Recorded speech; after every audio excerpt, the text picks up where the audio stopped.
Welcome to Dark Bonds. Tonight we unlock the 5 most twisted cases you've ever heard. These aren't just crimes. They are nightmares stitched into reality. Stories of obsession, betrayal, and pure evil that will leave you questioning everything. Managed, we believe, to have intercourse and kill her, clean up, and then leave the apartment. On Wednesday night, November 4th, 2015, around 10 p.m., Marcus Duane had already tried calling his girlfriend Shelbey Thornburgh 5 times. No answer. The last message between them was over 2 hours ago. He was used to hearing from her as soon as she finished work. This silence was not like her. Something felt off. His worry grew heavier by the minute. He made a decision. He got in his car and drove straight to her apartment. The complex was on the 7,500 block of Bel Air Boulevard, Houston, Texas. A quiet area where trouble rarely made noise. He parked, walked up to her door, and used his key. At first, nothing seemed out of place, just the usual stillness of an empty home. But then a smell, something sharp and wrong hanging in the air. It was coming from the back room. Marcus stepped forward, opened the door, and what he saw froze him in place. Shelbey, lying on the floor, her clothes discarded. The room around her stained dark, the walls marked with something he didn't want to understand. He couldn't look away. He pulled out his phone and called for help. He said just 2 words. "Someone hurt my girl." That night began a mystery that would grip an entire community. Not just for how cruel it was, but for the unsettling questions it would leave behind. Why was Shelbey targeted? And who stepped into her life that night without a trace? What happened in that room would haunt more than just those who knew her. It would start a trail of secrets still waiting to be uncovered. After that short call to emergency services, the silence didn't last long. Within minutes, police cruisers and medical units rushed toward Shelbey Thornburgh's apartment. But it quickly became clear the medics wouldn't be needed tonight. Shelbey was already gone. What had been done to her had ended everything in an instant.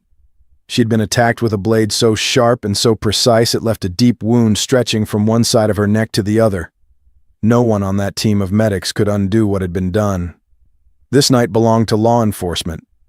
As news of what happened spread, more and more patrol cars showed up, everyone wanting to do their part. But sometimes too much help can do more damage than good. That night, the apartment became a scene that needed stillness, not movement. Preserving evidence was now the priority. Detective Dustin Crowder understood that immediately. When he entered the apartment, he quickly cleared out most of the officers and medics. He had the room with Shelbey's body sealed off with tape. This wasn't just a place anymore. It was a puzzle. Every drop on the floor, every item thrown across the room, might mean something. The room was full of details, scattered clothing, signs of struggle, traces of what may have happened in the final hour.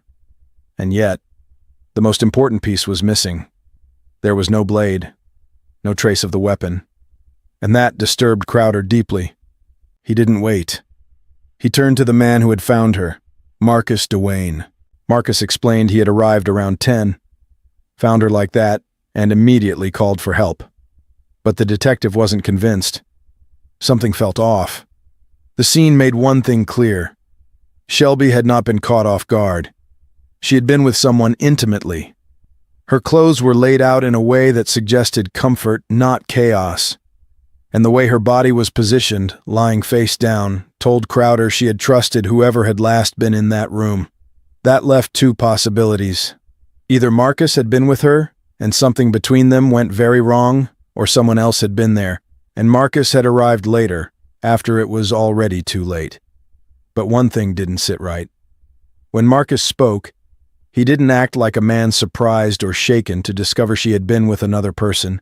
There was no shock, no confusion, no hurt. That silence told Crowder everything. In his mind, only one theory remained. Marcus was not just the man who found her. He was now the prime suspect. And so the detective made a decision. Marcus Duane would not be going home tonight. What he knew and what he hid would soon be tested. The truth was coming, but the question was, would it come from Marcus or from the shadows left behind in that apartment. Detective Dustin Crowder gave his team a simple but heavy order. Search everything. Anything in this room could carry a piece of the truth. As they moved carefully through the scene, one of the investigators noticed something odd in the trash bin. 3 protective items used recently, still fresh enough to raise questions. This didn't match what Marcus had said. He claimed he hadn't been there the day before, that he had only arrived that night. So, if that was true, who had been with Shelbey Thornburgh? Could she have spent the previous night with someone else? Was Marcus telling the truth all along?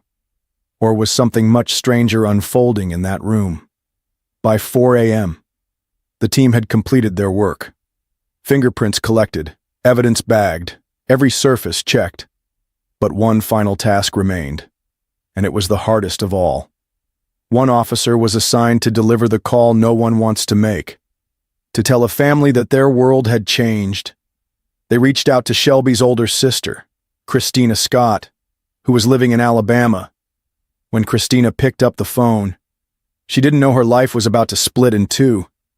The call was short, but for her, time completely stopped. The officer told her that her only sister, her Shelbey, was gone. Kristina couldn't process the words her younger sister, just 20 years old, had passed away, without warning. But Shelbey wasn't just a sister to Kristina. She was like a daughter, someone she had raised, protected, fought for, and loved more than anything. Without hesitation, Kristina got in her car and began the long drive to Houston, Texas. All she wanted was one last moment, to see her sister, to say goodbye. But what she didn't know was that Shelbey hadn't left this world peacefully. Someone had made that decision for her, and the person responsible was still out there. While Kristina was still on the road, detectives were questioning the boyfriend. He insisted he hadn't been anywhere near the apartment that day. He said he'd been out with friends away from home, and he backed it up with proof. From early morning until the moment he called emergency services, every step of his day was confirmed. There was one final thing the investigators needed to be sure of. They had to check the building's security footage. Proper legal steps were taken. The footage from the cameras was reviewed carefully, and what it showed changed everything. Marcus Duane was not seen entering the building until exactly 10 p.m. The moment he found Shelbey, that discovery hit like a reset button. Everything the investigators thought they knew was now in question. They were back at the beginning. The team turned to something quick. The fingerprint report. It was usually the fastest way to get a lead, but what they found shocked everyone. Not a single unfamiliar print. Every fingerprint belonged to either Shelbey Thornburgh or the many officers who had entered the apartment that night. Everything had been touched. The elevator, the door handles, the furniture. Prints overlapped and mixed until they were useless. It meant only one thing. Tracking through fingerprints was no longer an option. And yet, even this dead end opened a darker thought. A theory the lead investigator hoped was wrong. If the prints only showed Shelbey and the responding officers, then why wasn't there a single trace of an outsider? Not even one partial or smeared fingerprint. Not even a hint of someone unknown. Was this a mistake in the report? Or were they looking at something much more chilling? Had someone planned this act so carefully that they left nothing behind?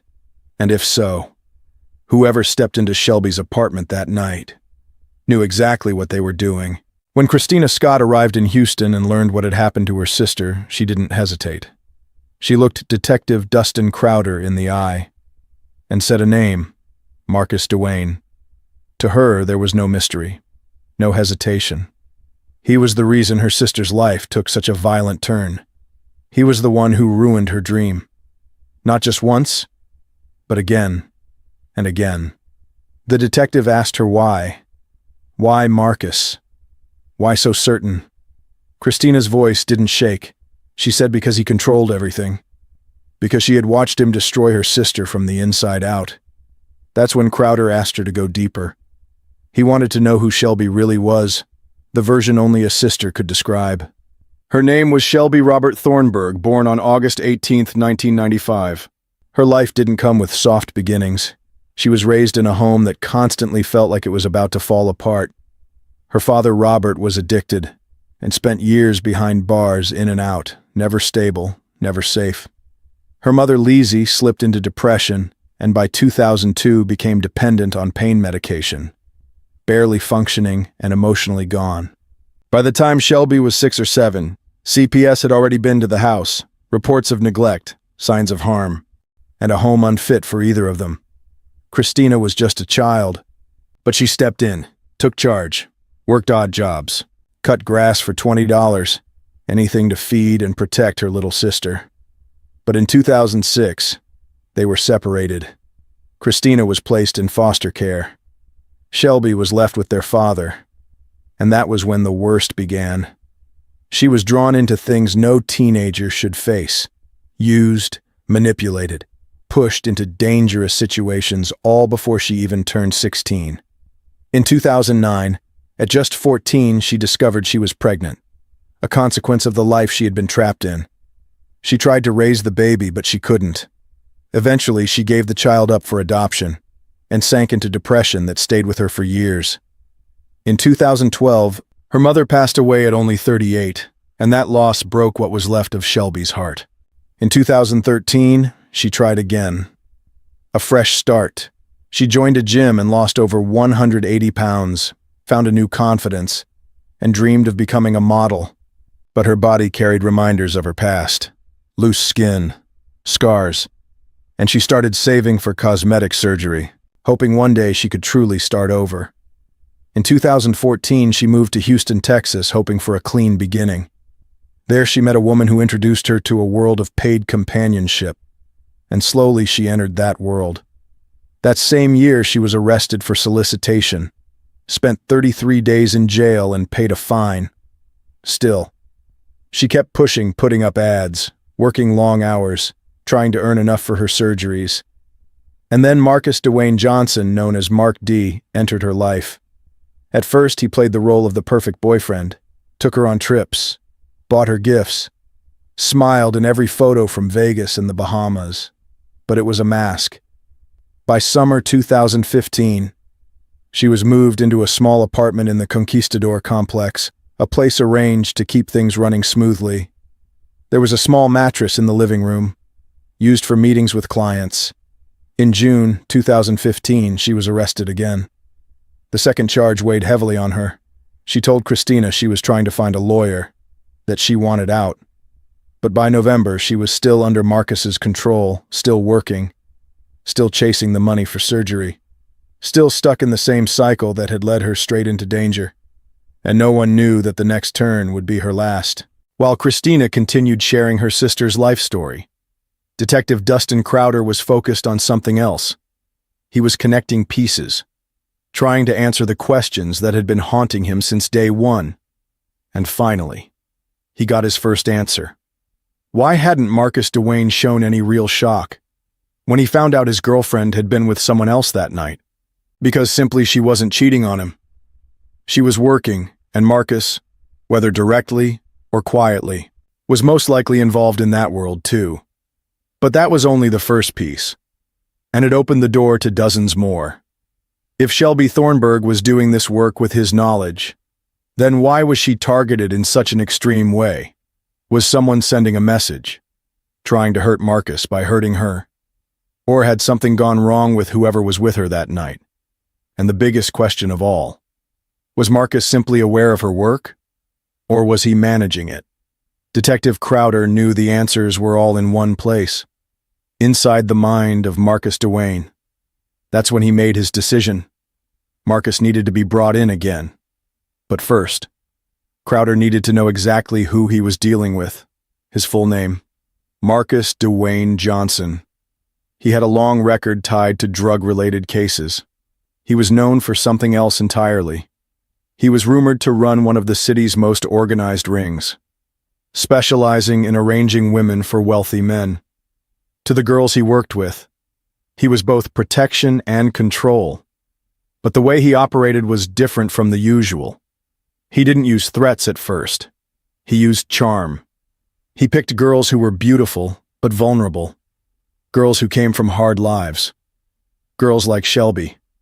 He would step in as the loving partner, take them to luxury spots, spoil them with gifts, make them feel seen, and slowly, he would introduce them to a lifestyle they never thought they could afford.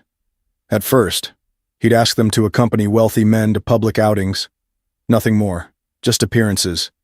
He made it seem like it was all harmless, just part of the image. Most of them agreed, afraid to lose the new life they'd become addicted to. But after a few meetings, it changed. The requests grew more personal, and before they realized it, they were trapped in something much darker. Some tried to leave, but those who did faced obstacles too heavy for anyone to handle alone. These details painted a chilling picture and gave Crowder enough reason to bring Marcus Dwayne Johnson back in for questioning. He needed to talk, and this time, there would be no skipping around the truth. Because whatever happened the night Shelbey Thornburgh lost her life, Marcus might not have held the weapon, but he may have built the world that led her there. And now, the only person who could fill in the final pieces was Marcus himself. When Marcus Dwayne showed up for questioning, the investigators already had a strategy in place. They had no intention of letting him twist his way out. No room for clever words or casual lies. He was placed in a single chair pushed into the far corner of the room. Across from him sat two detectives at a calculated distance of about 5 feet. Their posture was stiff and cold, their silence louder than any threat. This wasn't kindness. It was a message, a signal. He had to talk and he had to tell the truth, or he would face consequences that would grow heavier with every lie. But Marcus wasn't new to this room. He had been in spaces like this before. He had learned the rhythm of interrogations. He knew how pressure worked and how to hold his ground. The detectives didn't waste time. They told him directly. They knew about the operation. They knew he wasn't just a boyfriend. They knew he had been managing the women, and that Shelbey Thornburgh was part of it. They had reason to believe the dating profiles weren't built by the girls alone. They were made under his guidance and with his approval. Marcus tried to deny it at first. He leaned into silence, shrugged off the accusations. But then they pressed harder. They told him if he didn't talk, there was every possibility he could be seen as the one behind what happened to Shelbey. That changed his posture. The calm vanished. And he spoke. He didn't say he loved her. He didn't say he could never hurt her. Instead, he gave them a reason that was entirely different. Shelbey Thornburgh wasn't just another girl in his network. She had responsibilities. She was the one who brought in new girls. She knew how to speak their language, how to ease them in, how to convince them to say yes. In the world Marcus operated in, there was a name for girls like that. They called them bottom girl, the trusted ones, the recruiters, the ones who made the system grow. Losing Shelbey wasn't just emotional, it was financial. It was a business hit. That's how he described it. She wasn't just someone he cared about. She was an asset. And in that moment, the detectives knew one thing. Marcus wasn't lying. Because no one speaks about someone they loved like this. So, they asked him about the night it happened. And this is what he told them. A man had reached out to Shelbey through one of the dating platforms. He requested her services. Agreed immediately to the price she named, no back and forth, no questions. She shared her address. She told Marcus someone was coming. When the man arrived, he stayed downstairs in the lobby. Then the client went up to the 3rd floor, where Shelbey's apartment was. That was around 8:30 p.m. A short while later, Shelbey sent a message to Marcus. One word. Just 3 letters. GUD. It was their code. It meant everything was fine. It meant the client had paid and things were under control. But an hour passed. Then another. Marcus sent her a message to check in. No reply. He sent 5 more. Still silence. So he got up, drove to the building, walked up to her apartment, opened the door, and found her gone. But now the question was, if Marcus wasn't the one who ended that night, Then who was the man that walked through the lobby and went up to that room? After Marcus was released, the path forward seemed simple. At least, that's what everyone thought. Investigators had Shelbey's phone.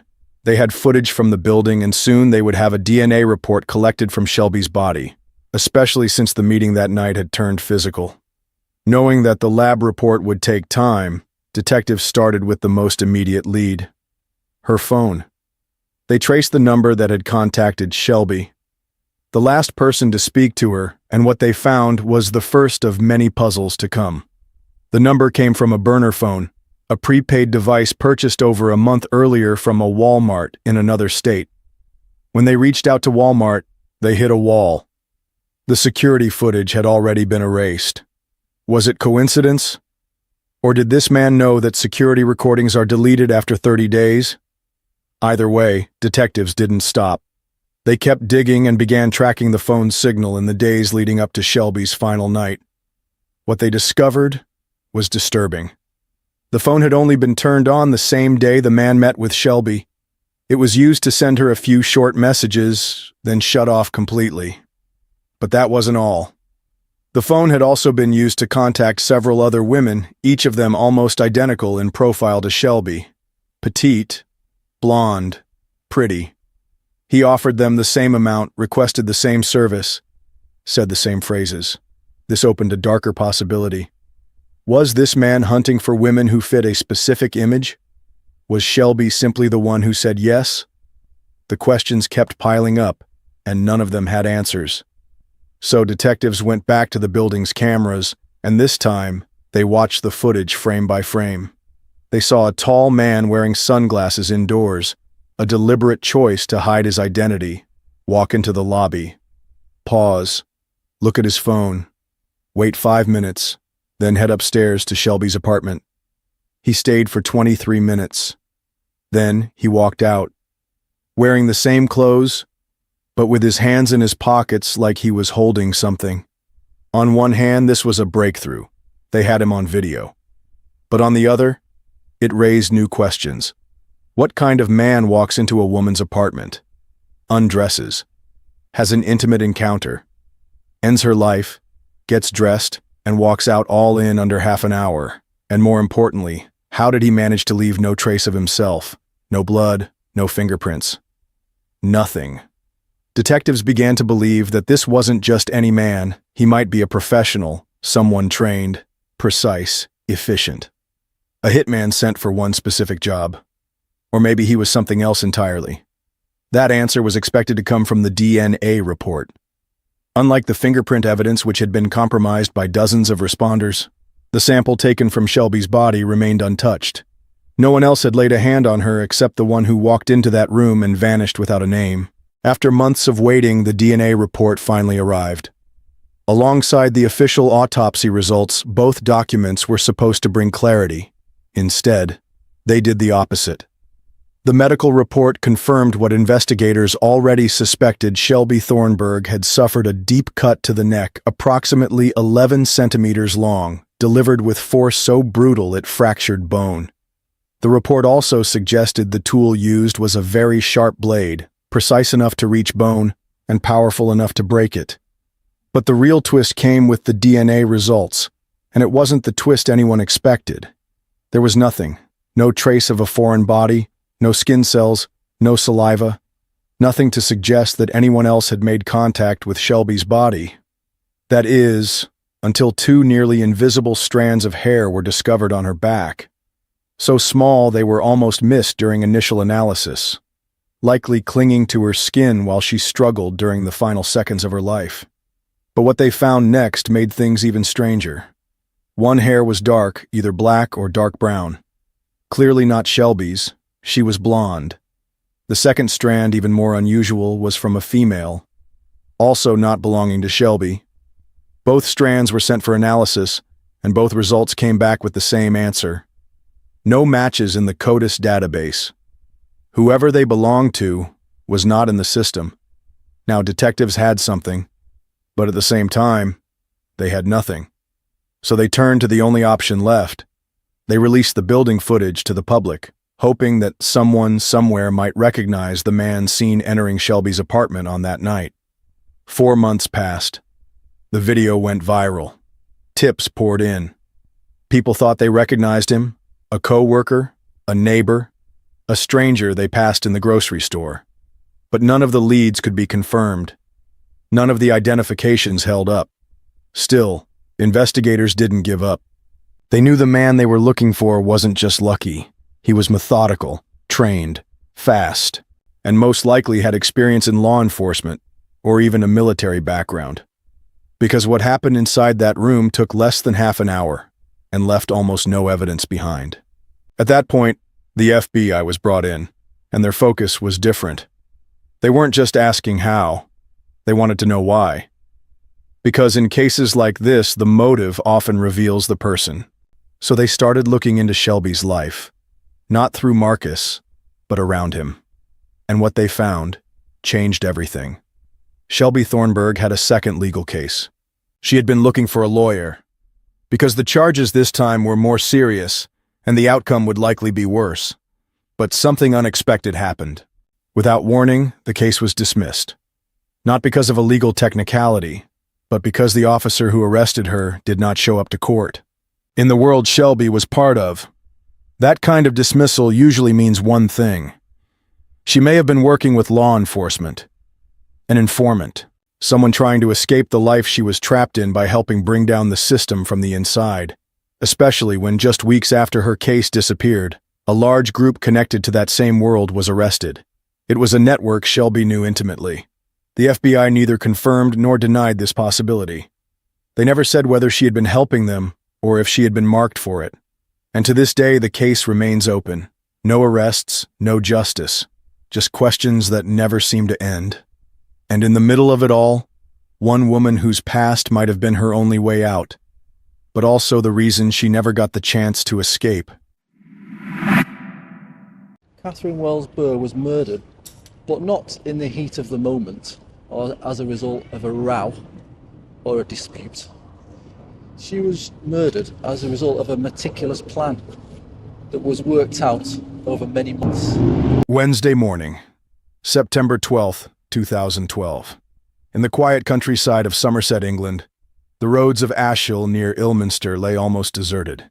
A thick fog clung to the landscape, dulling the morning light. The world felt still. Then, through the mist, a glow. A harsh, unnatural light flickering from the side of the road. A motorcyclist, familiar with this stretch, slowed down. As he approached the source, his stomach twisted. A car, engulfed in flames. It was a Ford Focus hatchback. The fire raged through its frame, turning metal into molten ruin. Heat pulsed through the air. The motorcyclist edged closer, trying to peer inside, but the inferno's intensity forced him back. He fumbled for his phone, dialing 999, his voice unsteady as he urged emergency services to hurry. By the time the fire crew arrived, the car was a shell of what it had once been. The original color, only identifiable by faint traces of red paint clinging to the edges. But inside the driver's seat lay something far more horrifying. The remains of a young woman, unrecognizable, burned beyond recognition. This was no accident. And so began the work of the Avon and Somerset police. At the helm, Detective Chief Inspector Simon Crisp. A case unlike any other lay before them. A mystery so twisted, so calculated that it would send shockwaves across England and beyond. As firefighters battled the last embers of the burning Ford Focus, investigators scoured the area searching for any clue that could unravel the identity of the young woman inside. This wasn't just a fire.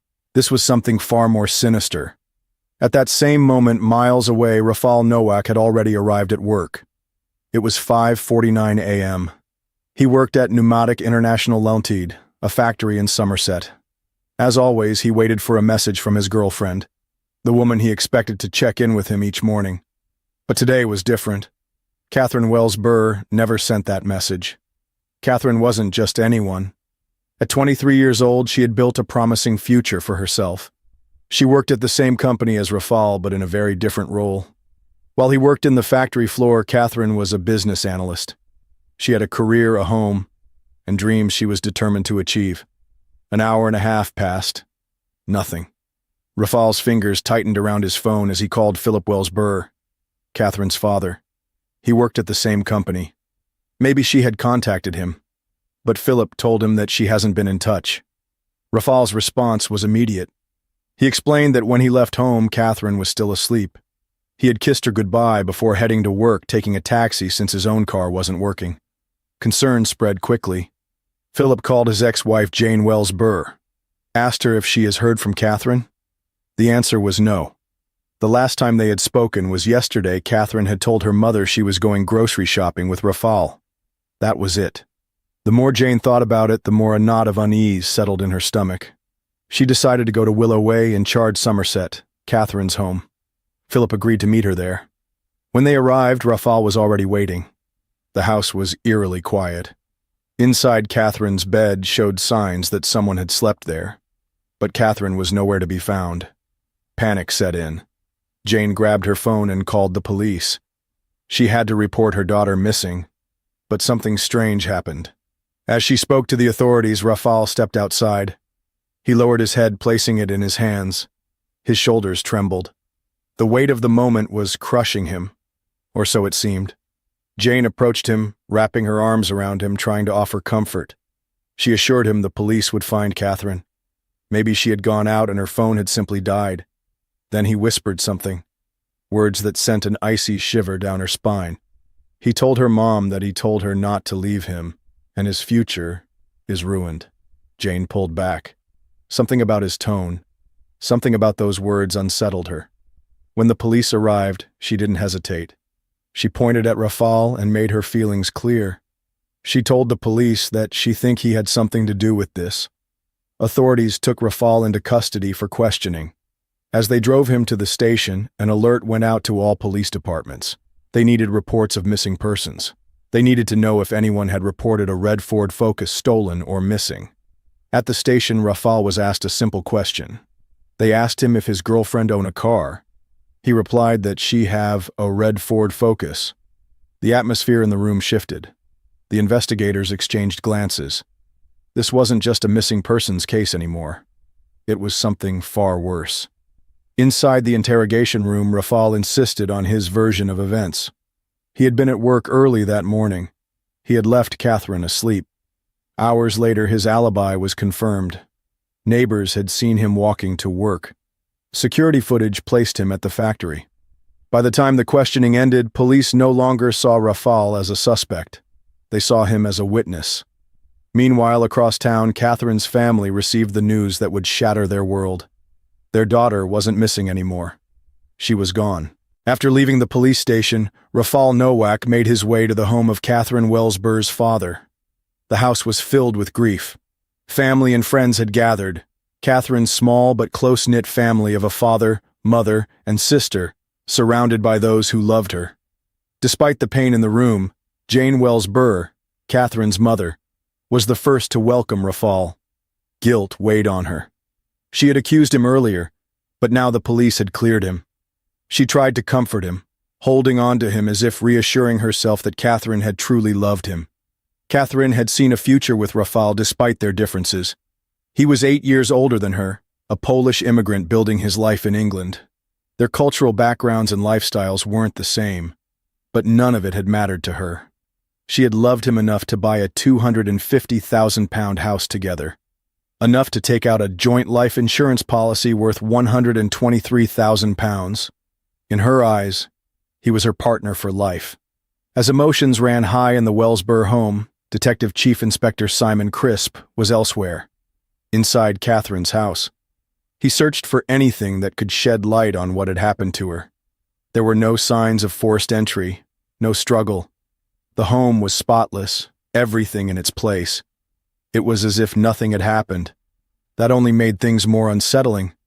But then Crisp noticed something strange. The bed. For a house so meticulously organized, why was there only one pillow on the bed? Catherine and Rafal shared this space. There should have been two. And then something else. Inside the washing machine, a pillowcase. Just one. It was a detail too odd to ignore. Why would someone wash only a single pillowcase? Could it have been used to suffocate her? Or was there an innocent explanation? Crisp knew better than to jump to conclusions. He needed the autopsy report to confirm how Catherine had died. But there was another mystery unfolding right in front of him. While searching the house, officers found a second phone. It looked like it belonged to Catherine, but something was off. This wasn't her main phone, and the SIM card was missing. They sent it for analysis. With the autopsy expected to take time, the investigation turned to Catherine's final hours. The last confirmed sighting of Catherine was on Tuesday evening. Security footage showed her and Rafal at a supermarket. They walked through the aisles, holding hands, picking out groceries. She looked happy, carefree. She had no idea that this meal would be her last. There was no sign of distress. Nothing unusual. If anything had happened, it had to be after they returned home. So what had taken place inside that house? That answer would unlock the truth. The best lead investigators had was the mystery phone. When they retrieved its data, what they found sent shockwaves through the case. The phone belonged to Catherine, but it held secrets no one expected. There were recent visits to adult websites and dating platforms. Among them was an account under the name CAFX101, a username clearly inspired by her nickname, CAF. One site stood out, speeddate.com. Police traced her activity and discovered something even more alarming. Catherine had been in contact with another man, a man who had repeatedly asked to meet her in person. She had refused him, and he hadn't taken it well. Threatening messages filled the conversation history, words laced with anger, frustration, warnings. This wasn't the Catherine her family knew. This wasn't the devoted, loving young woman they had described. Had Catherine been leading a double life? Or was something else at play? Detective Simon Crisp couldn't shake the questions from his mind. Was Catherine Wells Burr really living a double life? If so, why? And if not, then what explained the troubling discoveries on her second phone? To find answers, he needed to understand who she really was. Born on January 10, 1989, Catherine Wells Burr was the kind of person everyone spoke about with warmth. Her family described her as kind, loyal, and full of life.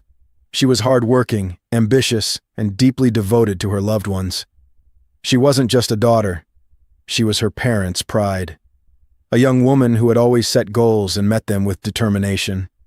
Catherine had been an exceptional student, earning a first-class degree in business management from Bath Spa University. She was someone with a future mapped out, someone who was building her career step by step. After graduating, she secured a job at Pneumatic International, the well-known company behind Henry vacuum cleaners. But her ambition didn't stop at just having a job. She wanted a life of stability and growth. That's when Rafal Nowak entered her world. Catherine met Rafal Piotr Nowak in the summer of 2010, while they were both working at Pneumatic International. He was different.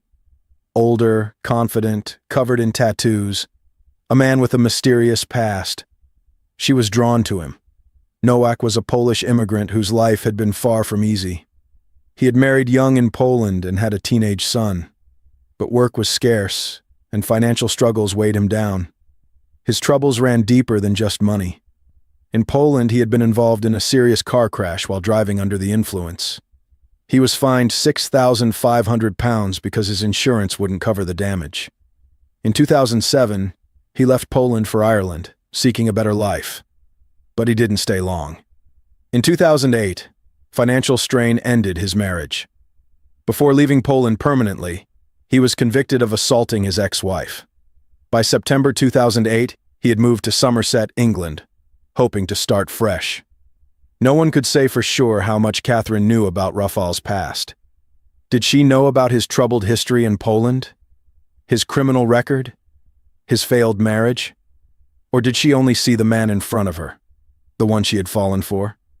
What was certain was that by February 2012, Catherine had fully committed to him. They moved in together, buying a house worth £250,000.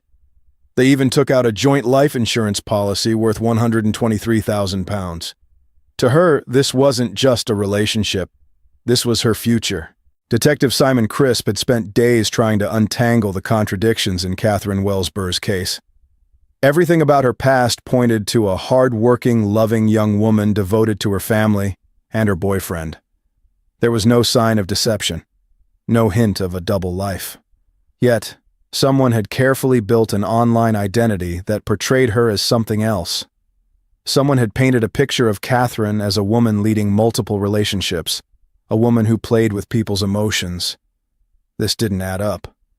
And then there was Rafal Nowak, a recent immigrant, a man whose past was filled with questionable decisions.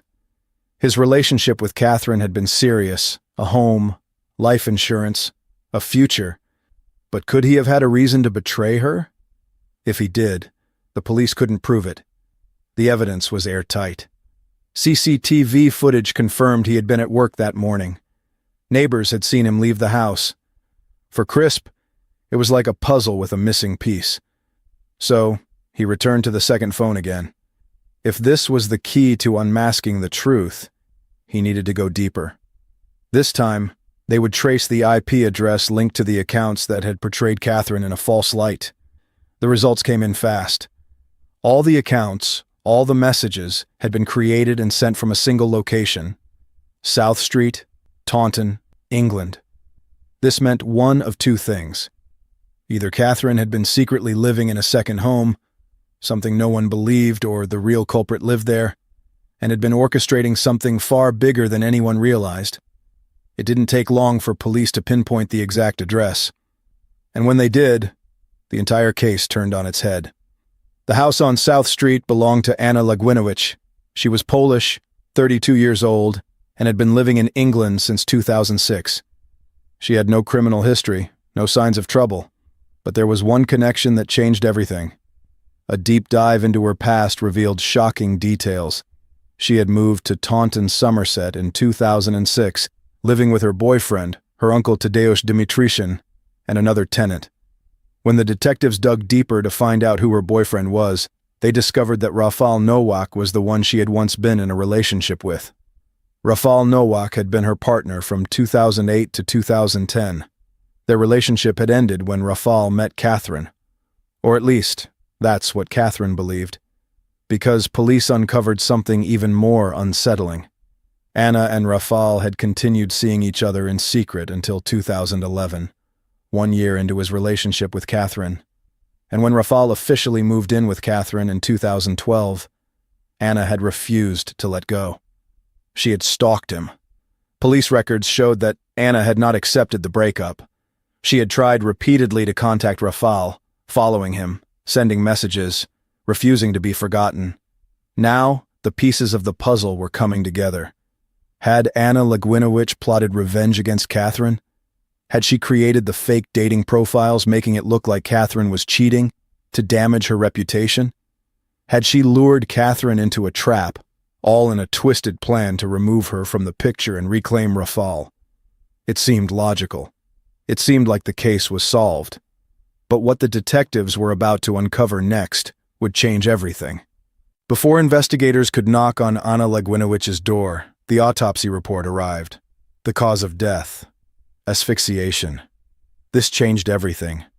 Catherine had already lost her life before being placed inside the burning car. Someone had silenced her first, and then tried to cover their tracks by setting the vehicle ablaze. Detective Simon Crisp replayed every piece of evidence in his mind. There were no signs of forced entry at Catherine's home.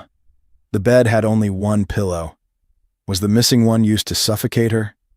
If so, why would the killer wash the pillowcase instead of disposing of it? And the biggest question of all, if Anna Lagwinowicz was the mastermind behind this, how did she get inside the house without Rafal noticing? Unless Rafal knew exactly what had happened. The case now hinged on one thing: proving that Rafal Nowak and Anna Lagwinowicz were still involved after he moved in with Catherine. If police could establish that their relationship hadn't ended, it would be the smoking gun. Once again, the answer came from digital forensics. Tech experts uncovered a key moment in Catherine's online activity. In July 2012, just 2 months before her death, Catherine unfriended Rafal on Facebook. Shortly after, she posted a cryptic message: "How can you start a new chapter if you keep rereading the old one?" Then, In August 2012, she added him back as a friend. This detail was critical. It suggested Catherine had discovered something about Rafal's past, or possibly his ongoing connection to Anna. And if Catherine had started questioning him, that made her a threat to whatever secret he was hiding. Now, all detectives needed was a confession from Anna Lagwinowicz. When police searched Anna's home, the discoveries were shocking. Her computer history confirmed that she had created the fake dating accounts that made it seem like Catherine was living a double life. In her car, officers found the missing SIM card from the second phone found at Catherine's house. When confronted with the evidence, Anna didn't deny it. But her explanation was unexpected. She admitted to setting up the fake profiles, but claimed it was out of jealousy. She swore she had nothing to do with Catherine's death. Was she telling the truth? Or was this just another layer of deception in a crime far more twisted than anyone imagined? Detectives weren't convinced by Anna Lagwinowicz's claims. She wanted them to believe that she had only acted out of jealousy, that her role in Catherine's life ended at creating fake online profiles. But the investigators knew better. They decided to push her further. They told her they had solid evidence proving she was involved in the crime. They even mentioned July 2012, implying they knew what had happened that summer. It was a gamble, a psychological trick, and it worked. Anna broke faster than they had expected. Under pressure, Anna confessed to a crucial event that had happened months before the crime. She admitted that in July 2012, Rafal Nowak had been at her home, intending to be intimate with her. But they weren't alone. Catherine had found out. She had walked in on them. Anna insisted that Rafal had been fully dressed at the time, which was the only reason Catherine believed his story. He convinced Catherine that he had only gone to Anna's house to end things for good, that she was the one who refused to move on. But when detectives pressed further, "Did your relationship with Rafal continue after that?" her response was the missing piece they needed. Yes. This was it. The proof that Rafal had been lying all along. With this admission, the police could finally charge both Rafal Piotr Nowak and Anna Julia Lagwinowicz. But they weren't finished yet. They needed physical proof to lock in their guilt. Detectives tracked the movements of Anna Lagwinowicz's car in the days leading up to Catherine's death. What they found confirmed everything. September 9th, 2012, 3 days before the crime, Anna and Tadeusz Dimitrizen, her uncle, were caught on CCTV at a Morrison's supermarket in Taunton. Dimitrizen was seen filling a 5-liter container with gasoline. Anna paid for it. On September 12th, 2012, CCTV near Catherine's home picked up Anna's car parked nearby. Then, at 4:50 a.m., cameras captured a chilling sight. Anna Lagwinowicz and Tadeusz Dimitrizen were seen carrying Catherine's lifeless body out of the house. At 5:17 a.m., a text message was sent from Catherine's phone to a number linked to one of the fake dating profiles. It was a calculated move, a final attempt to stage the crime. The message was meant to make it seem like Catherine was still alive, that she had gone to meet another lover. This also explained Rafal's eerie words to Catherine's mother. "I told her not to go." It was an act, a performance. He wanted to appear as the heartbroken boyfriend who had just discovered Catherine had betrayed him. But now, the truth was out. This wasn't a crime of passion. This was a cold-blooded, premeditated act, and all three of them were in on it. Even with overwhelming evidence against her, Anna Lagwinowicz still believed she could outsmart the investigators. While held at Eastwood Park Prison, she made one last attempt to twist the narrative. She wrote a letter in Polish, detailing an alternative version of events, one that conveniently shifted all the blame onto Rafal Nowak. She handed the letter to a fellow inmate, asking her to smuggle it out and send it to the Crown Prosecution Service, CPS. But the plan backfired. Instead of helping her, the cellmate turned the letter over to the police. In her handwritten confession, Anna claimed Rafal Nowak had hired a hitman for £20,000 to take her out. At the last minute, he changed his mind and ordered the hitman to target Catherine instead. After the crime, Rafal was ecstatic, even removing the tape from Catherine's mouth, fastening her seatbelt, and kissing her forehead before setting the car on fire. She ended the letter with a dramatic statement. I admit what I did, but I will never turn myself in because I don't want to spend the rest of my life in prison. I swear that every word in this letter is true. The police weren't fooled. The letter was written in Anna's own handwriting. There was no evidence of a hitman, no payments, no phone records, nothing. It was a desperate attempt to frame Rafal alone and protect herself and her uncle, Tadeusz Dmitrician. Now, with every detail laid bare, the prosecution was ready to take the case to court. On April 16, 2013, the trial of Rafal Nowak, Anna Lagwinovich, and Tadeusz Dmitrician began at Bristol Crown Court. The lead prosecutor, Richard Smith, QC, wasted no time laying out the brutal truth. This was never just a crime of passion. This was about greed. Nowak and Anna wanted to get rid of Catherine to cash in on her life insurance policy, £123,000. They also wanted control over her half of their house, valued at £137,000. Anna was consumed with jealousy. She wanted Nowak back. And together, they had planned every detail. They created a web of deception.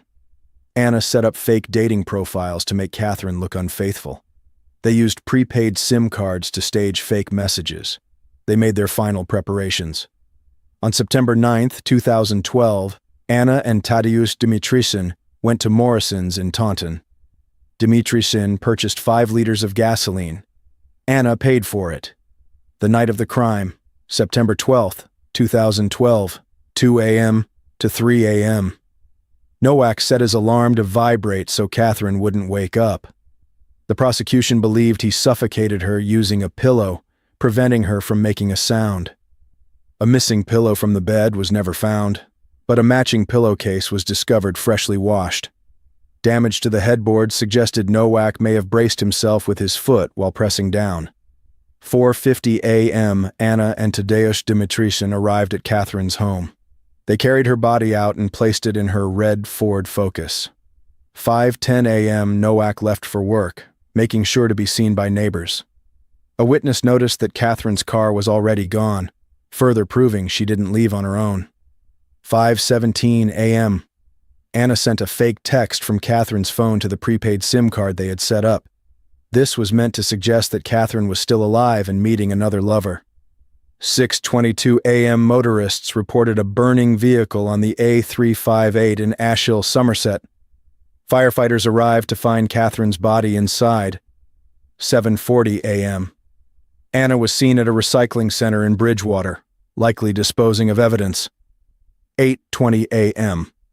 She went to a car wash, trying to remove any traces of the crime from her vehicle. June 7, 2013. After weeks of testimony, the jury reached a unanimous verdict.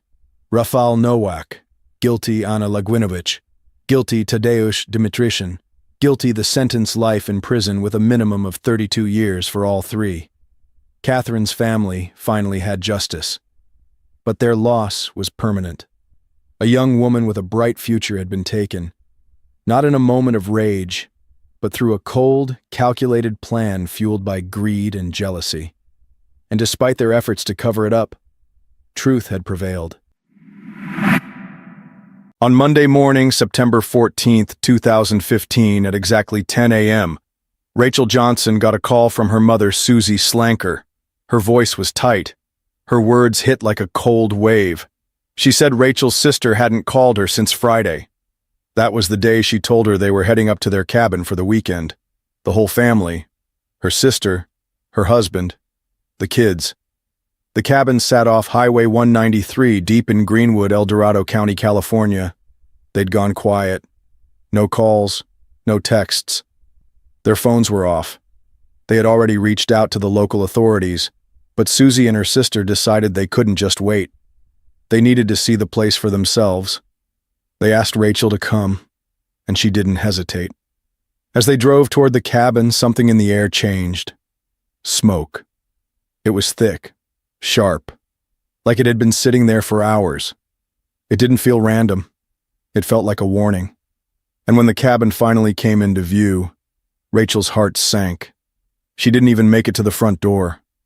A law enforcement officer flagged her down and told her to step out of the car. He asked who she was and who was with her. She told him. He said they had found remains inside, burned beyond recognition. She froze. Then she asked the question that had already started forming in her mind. How many? The answer made her knees weak. They didn't know. The bodies were too damaged to count.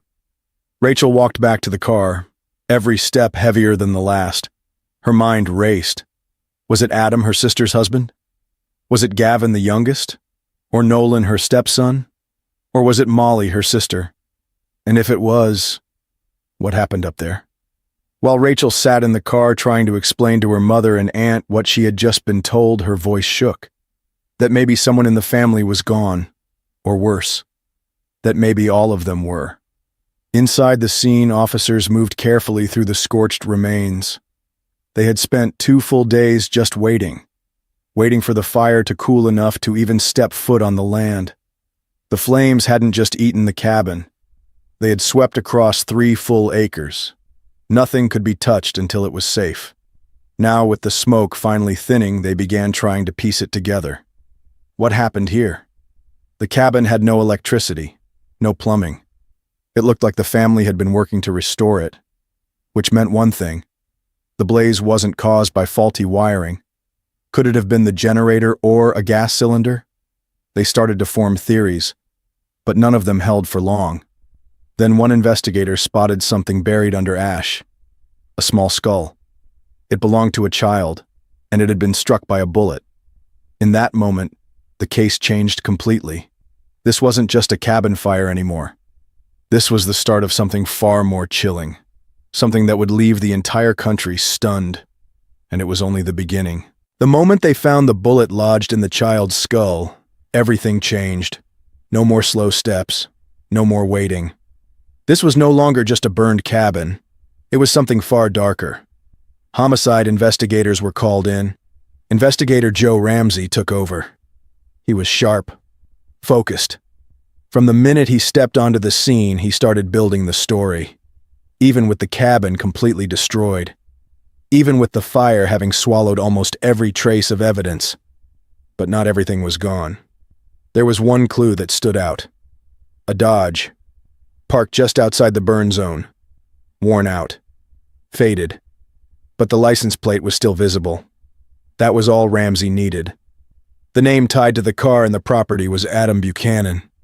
He had purchased this land just a year earlier, 19 acres, with a small cabin, a retreat for holidays and weekends. Right there, Ramsey had his first working theory. Maybe someone thought the place was empty. Maybe someone broke in.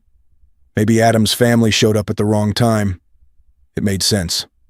For about 5 minutes. Until the forensics team confirmed something else. 3 bodies. A man. A woman. A young child.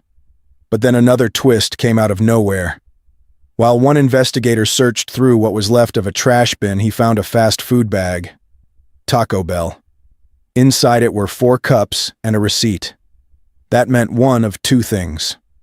There was another body still buried in the ashes. Or the 4th person is the one responsible of all what happened to this family. That detail blew the theory wide open. There weren't just 3 people here. There were 4. Which meant the person who did this may not have broken in. They may have come with the family. And if that's true, the real question becomes, who was the 4th cup for? While investigators pushed forward at the scene, another officer from Sheriff John DiAgostini's team had a different job. He had to tell the family what they had found, and that 3 people were confirmed gone. Rachel Johnson was the one who told them something important. If there were only 3 remains found, then Nolan, her sister's stepson, wasn't at the cabin. That meant he might still be alive. A team was sent immediately to the Buchanan home on Cambridge Drive in Benicia, California. When they knocked on the door, it opened slowly. A teenage boy stood in front of them, around 16. It was Nolan. They told him, as gently as they could. His family had passed away. The cause looked like foul play. Nolan looked stunned, frozen. But the officers weren't sure if it was the news or something else. He was holding a beer. It was a strange detail. He was a kid alone in a house. Maybe he made a bad choice. but his whole world had just collapsed. They couldn't blame him for that. They brought Nolan in for questioning, not as a suspect. More so, he wouldn't be alone, and to see what he knew. The first question came quickly. Why didn't you go to the cabin with your family? Nolan said he had homework, that someone needed to be home while the rest were away. Next question. Did anyone have a problem with your dad or Molly? Nolan said yes. They had a neighbor, a man who had argued with Adam more than once. Adam had seen him growing illegal plants in his yard and threatened to report him. That was enough for the investigators to take seriously. Now they had someone with motive. The more they checked Nolan's story, the more it lined up. The neighbor did have a background in construction.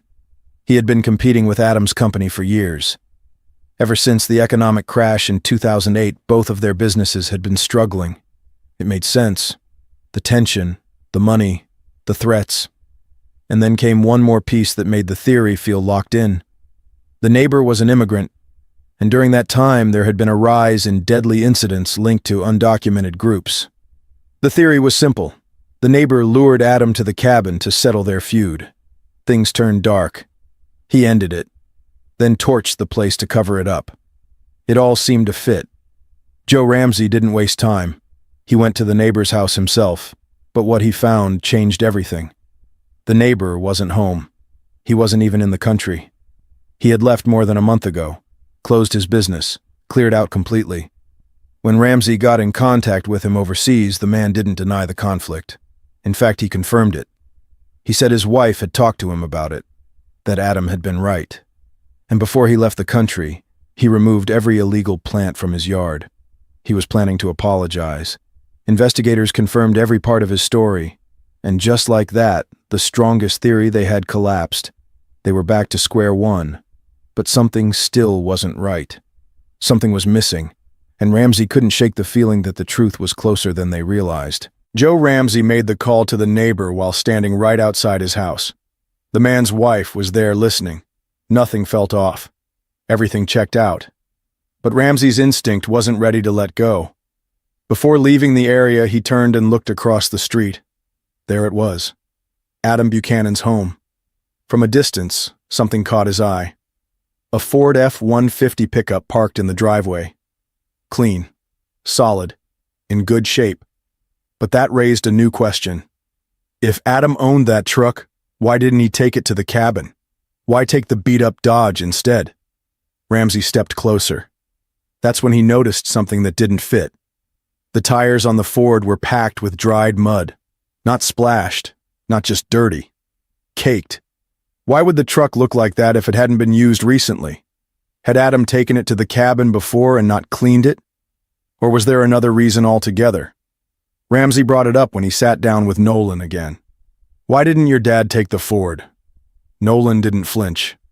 Said the cabin didn't have power or water. Said his dad bought it cheap with plans to fix it up. And part of that meant moving rocks around. That's why he took the Dodge. It was a company truck, built for tough jobs. Seemed like a fair answer. Except there was a problem. At the cabin site right next to the Dodge was a trailer. A flatbed.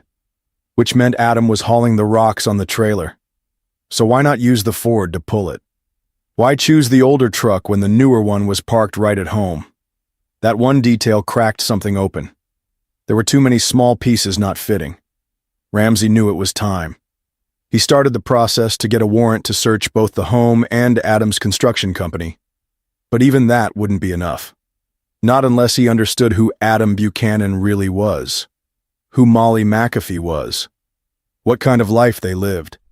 Because only by understanding their story could he begin to uncover the truth behind how it ended, and what secrets might still be hiding in that house. His name was Adam Buchanan, born October 1st, 1978. From the start, he stood out. Even as a kid, there was something different about him. He was loyal to his family, especially to his father Howard, who worked in construction. That bond shaped everything. Adam was sharp, driven, a natural leader. The kind of person who knew exactly what he wanted. Giving up wasn't part of his language. After high school, he joined his father's business. But it didn't take long before he branched out and built something of his own. He called the company the Buchanans. Simple, family-focused, just like him. His work ethic was fierce. His reputation spread fast. Within a few years, people knew the name, trusted it. During that time, he got married and had a son, Nolan. But the marriage didn't last. In 2001, they split. People close to Adam said his wife didn't share his hunger for building something bigger. By 2002, his company was growing fast. New projects, more employees. He needed someone to manage the office. That's when he met Molly McAfee. She was 1 year younger, smart, composed. The kind of woman who could command a room without raising her voice. From the moment she walked in for the interview, he felt it. This wasn't just a hire. This was the beginning of something else. She was strong, ambitious, and warm. Everything that pulled Adam in. 6 months later, they were together. By 2004, they had a son, Gavin Buchanan. Gavin was just like his father, family-oriented, gentle, always by Adam's side.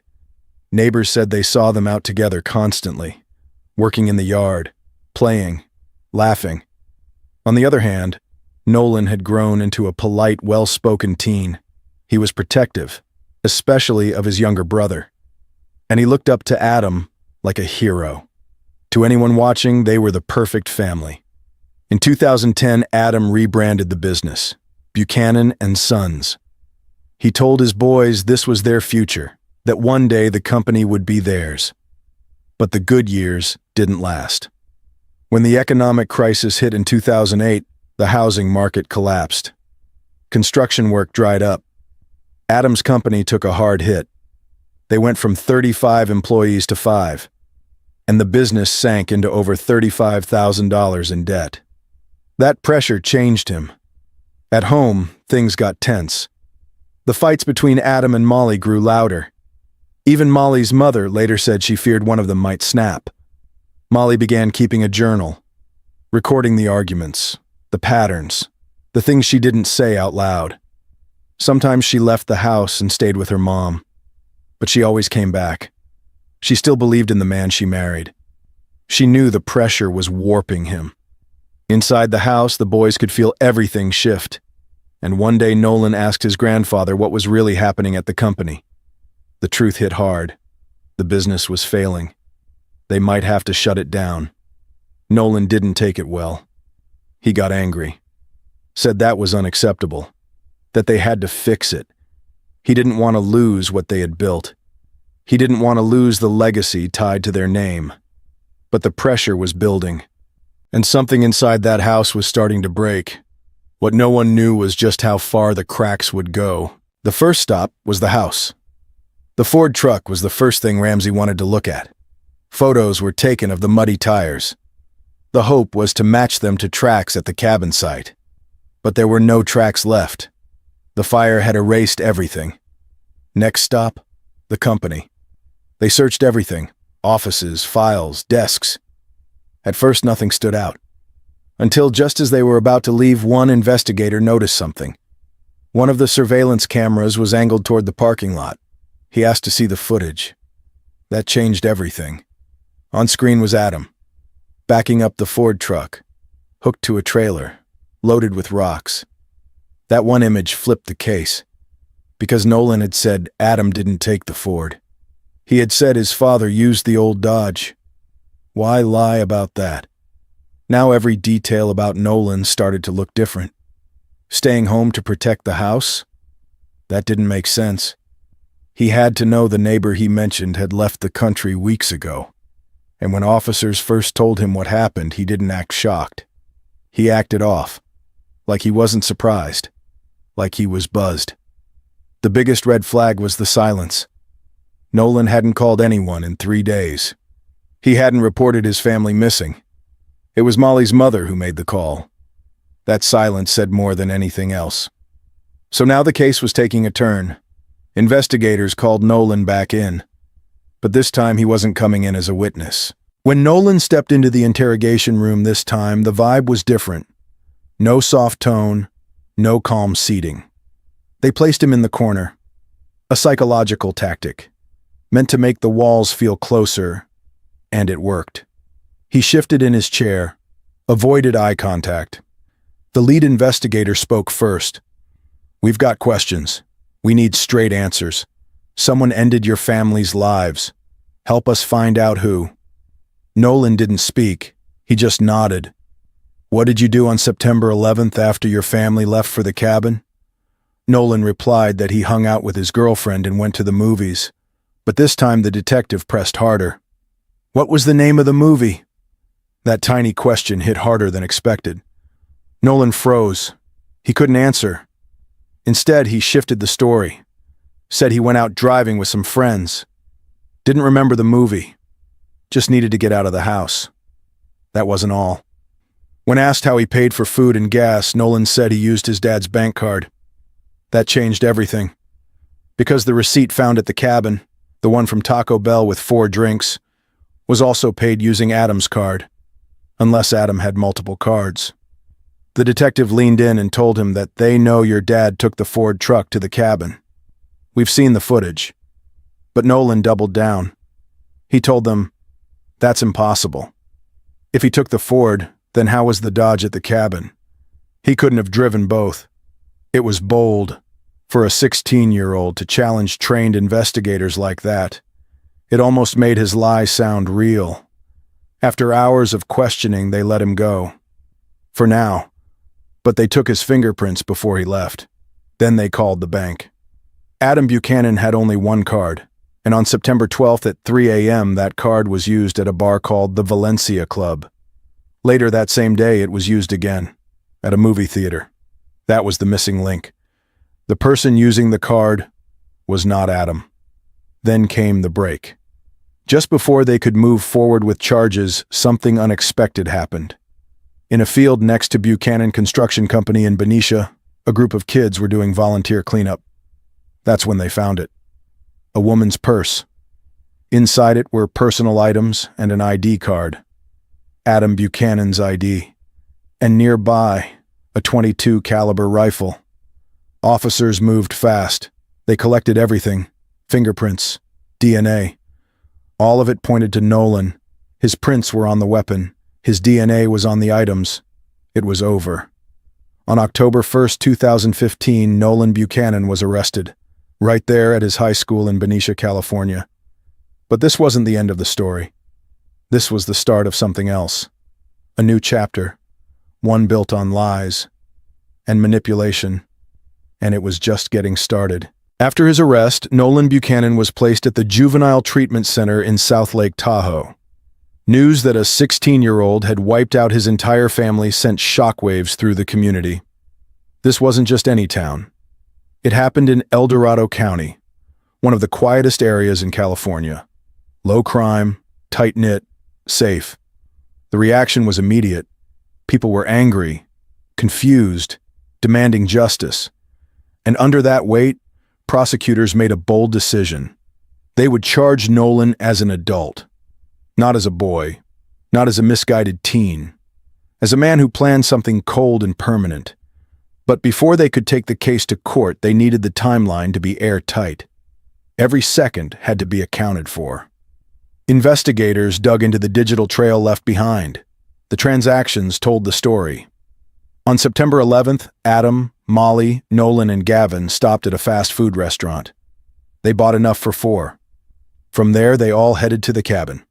Later, around 1 a.m. on September 12th, Adam and Molly were seen together. They were at their favorite spot, the Valencia bar. At 3 a.m., another charge was made on Adam's card. Drinks. Then the couple was spotted again, heading back toward the cabin. Roughly 30 minutes later, that same Ford truck was seen again. But this time, only one person was inside. Nolan. He was driving away from the cabin, alone.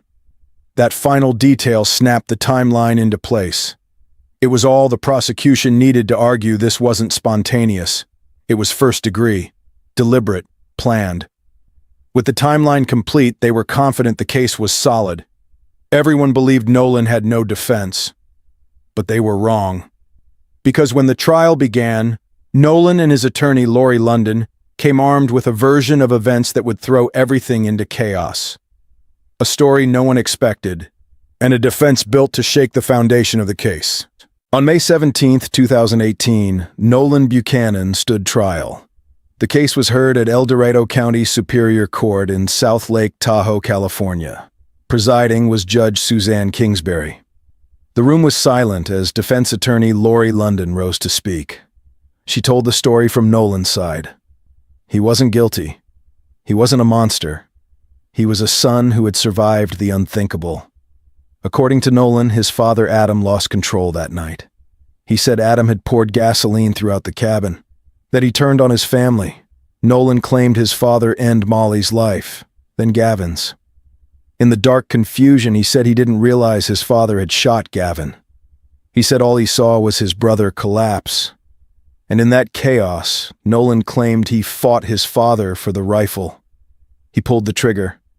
Afterward, he said he ran to Gavin, held him, then fled the cabin in shock as flames began to spread. His defense pointed to the layout of the bodies. They weren't together.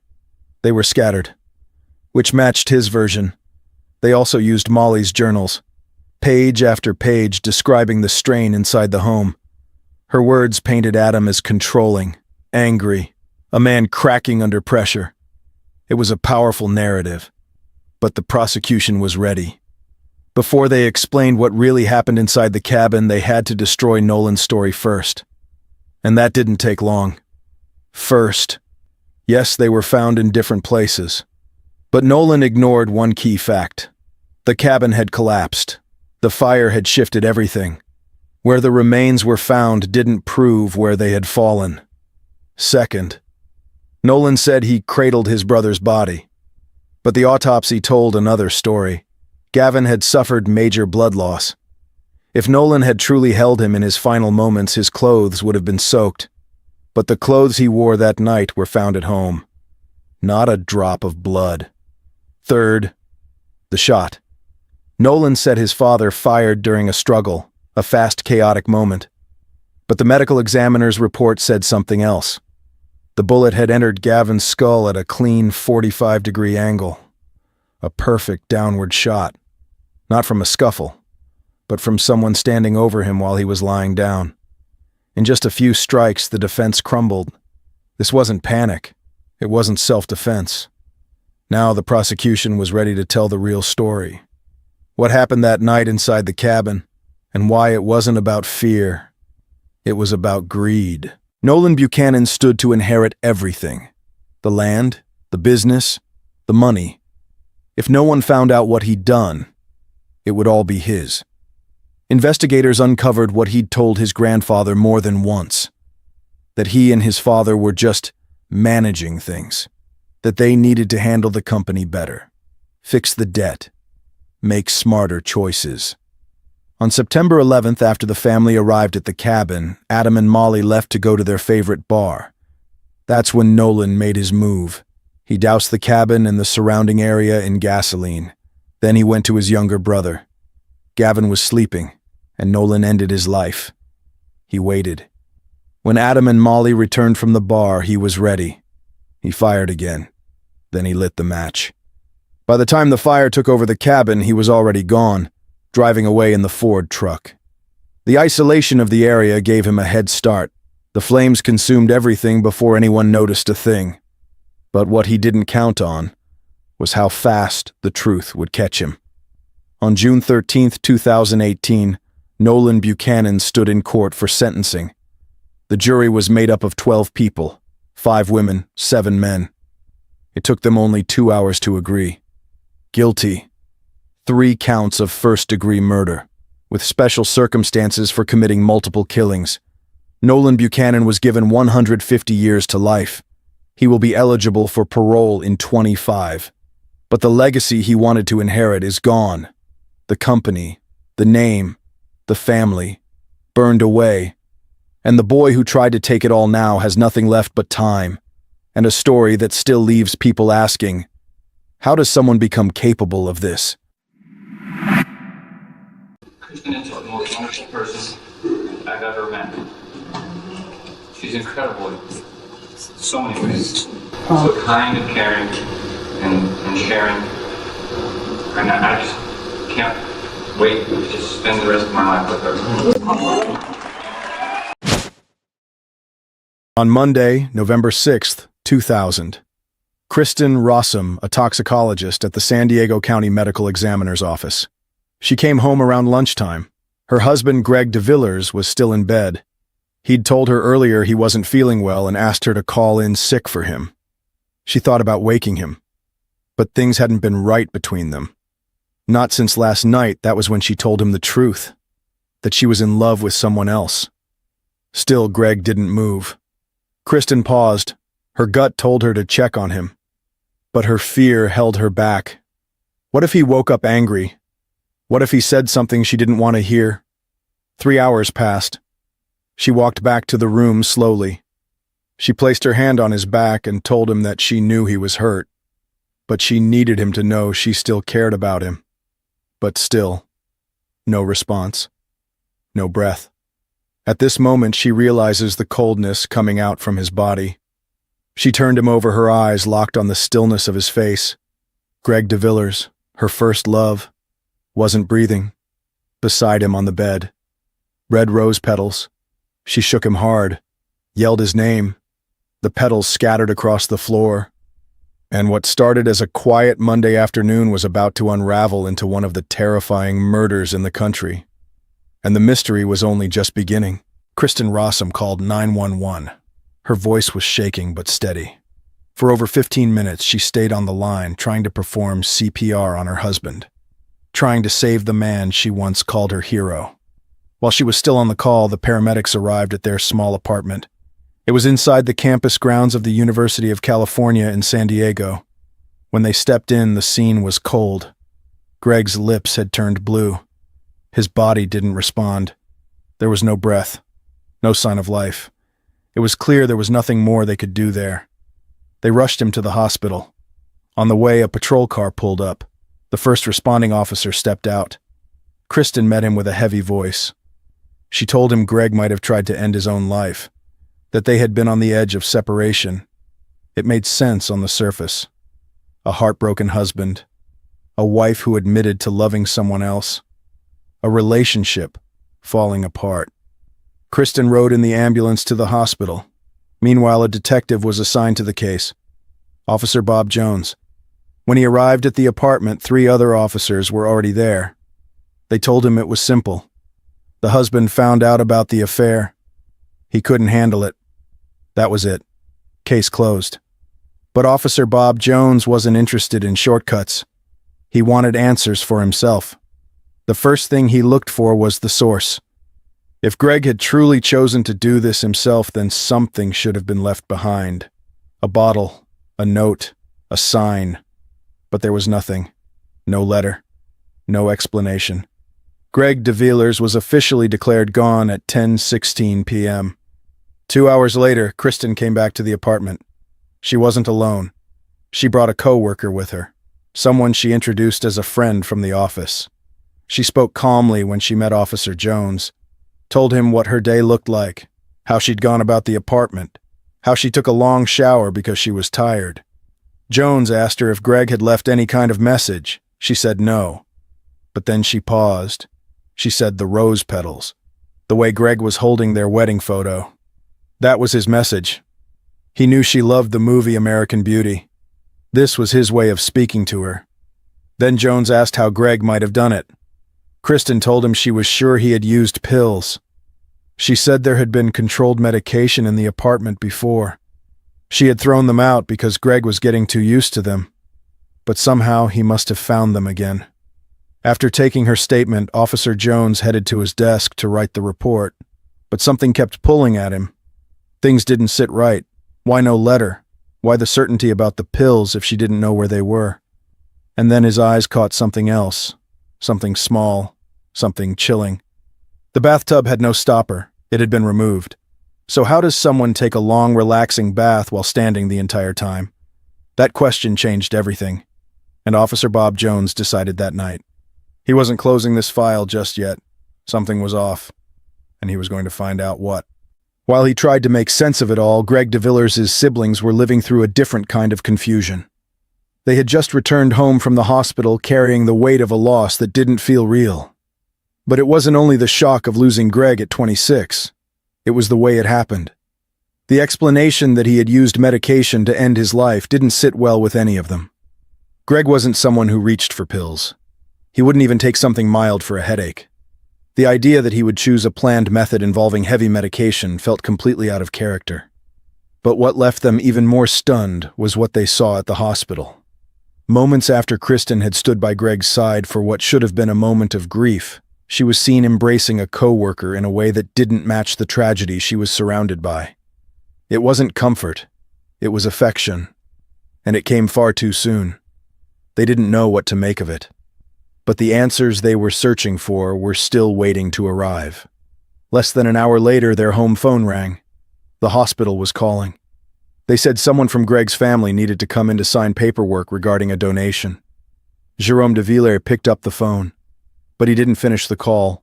He got in his car and drove straight to the hospital to find out what was really going on. What he learned there hit harder than anything else. Kristin had already signed documents. She had agreed to donate Greg's corneas and skin. But that wasn't all.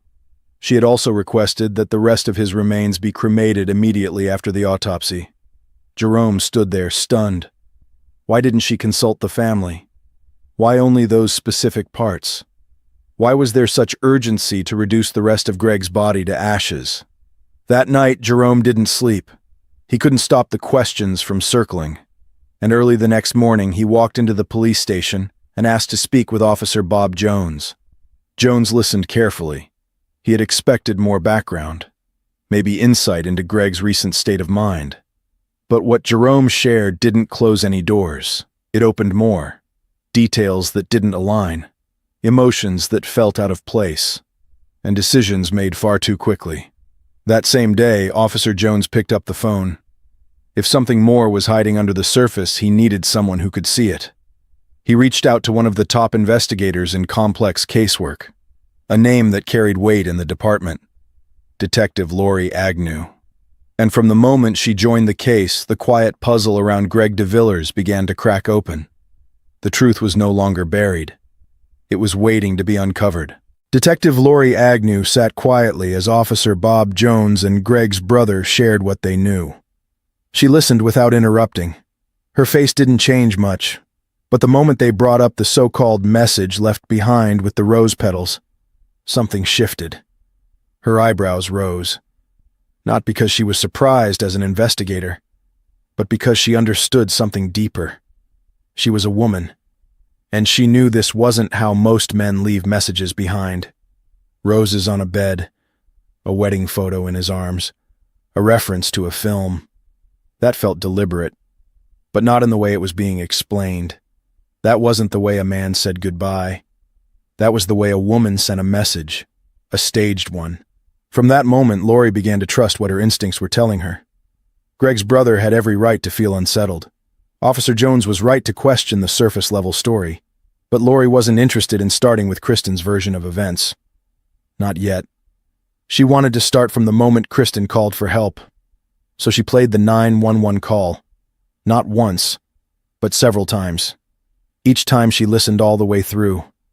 All 15 minutes of it. There was something about that call that didn't sit right. Kristin said she had performed CPR the entire time, but her voice told a different story. It was steady. Too steady. No heavy breathing. No panic. No exhaustion in her tone. And if someone had been physically giving chest compressions for that long, their body would show it. Their breath would catch. Their energy would drop. So Lori did the next logical thing. She spoke to the paramedics who arrived at the scene. And what they told her confirmed the suspicion. Kristin wasn't next to Greg when they entered the apartment. She wasn't even in the same room. She was calmly talking on the phone from another area of the apartment, completely removed from where Greg's body was. That left two possibilities. Either Kristin already knew that Greg couldn't be helped, or she didn't want to try. And neither of those options pointed to a clean story. If Kristin Rossum had any involvement, then time wasn't on their side, because the people assigned to perform Greg's postmortem were the same people who worked beside her every day. They weren't just colleagues. They were part of the same institution, the San Diego County Medical Examiner's Office, which meant if there was any manipulation of truth or protection of one of their own, It could already be happening. Then the final piece landed. A quiet but chilling detail that made everything even more tangled. Greg's brother told Lori who Kristin had been seen with at the hospital. The man she kissed shortly after her husband had been taken away. It wasn't just a co-worker. It was Dr. Michael Robertson, the head of the toxicology division. The very same man Kristin had fallen for. The same man she admitted to Greg she had feelings for. The same man she wanted to leave her marriage for. Now that man was in charge of the toxicology testing that could confirm or hide the truth. And that changed the stakes entirely. Lori Agnew knew what she was looking at now. Not just a story of betrayal or secrets, but something far more dangerous. And she had to move fast. The first decision Detective Lori Agnew made was clear and immediate.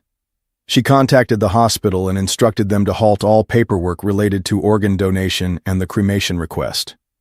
The police now had grounds to believe that Greg's passing might not have been the result of a personal choice. The paperwork was frozen, but some steps had already been taken. The toxicology report was already in. It showed that Greg's system contained a strong pain reliever along with a high dose of a muscle relaxant. Nothing else appeared. No foreign substances, no unknown compounds. On paper that aligned perfectly with Kristin's story. A large intake of medication. No signs of physical struggle, no bruising, no injuries. And nothing in the apartment to suggest he had been forced to swallow anything. From the outside, it looked exactly as she described it. But something still felt off. Greg's brother no longer trusted what the system was telling him. He formally requested that Greg's body be examined by an independent medical examiner. That's when a new obstacle appeared. Dr. Michael Robertson stepped in. The same man Kristin had kissed in the hallway. The man she wanted to leave her husband for. And now, the man defending the report. He insisted that the findings from their office were accurate and complete. He said there was no need to involve anyone outside the department, but the police had already made up their minds. The family had the legal right to seek a second opinion, and no one, not even the head of toxicology, could stand in the way. Which raised a new question Lori couldn't ignore. Why would Robertson insert himself into the conversation at all? Was he simply standing by his team? Or was he protecting something else? The deeper she looked, the more it seemed like someone inside that office didn't want fresh eyes on Greg de Villers. And if that was true, then the real story hadn't even started yet. Dr. Michael Robertson's interference was all Detective Lori Agnew needed to make her next move. She wasn't going to wait any longer. Within hours, she filed a formal request to search the medical examiner's office. She wanted access to the lab where the toxicology testing was done. At the same time, she instructed her team to go back to everything they had. Photos, videos, scene reports. Every piece of evidence collected so far was put back under the microscope. This wasn't just about looking for something new. It was about seeing if anything had been hiding in plain sight. But before she could bring Kristin Rossum in for questioning, Lori knew she had to answer something much bigger. Who exactly was Kristin Rossum? What was her world like behind the polished title and the clean white coat? What was the real dynamic between her and Greg de Villers? How had their relationship started? And most importantly, what was her true connection to Dr. Michael Robertson? The answers to those questions would shape everything that came next. Because if you want to understand what happened in that apartment, you have to start with the people inside it. Her full name was Kristin Ralph Rossum. Born on November 10th, 1976, hazel eyes, blonde hair, a kind of beauty that demanded attention even in silence. She was raised in privilege, a well-off family. Everything she needed was within reach. Her father, Ralph Rossum, was a respected professor in constitutional law. He had once worked inside the administration of President Ronald Reagan. Her mother, Constance Rossum, was a high-level executive in advertising. Thanks to her mother's career, Kristin had her foot in the spotlight early. Modeling in children's ads, cast as the Sugar Plum Fairy in The Nutcracker.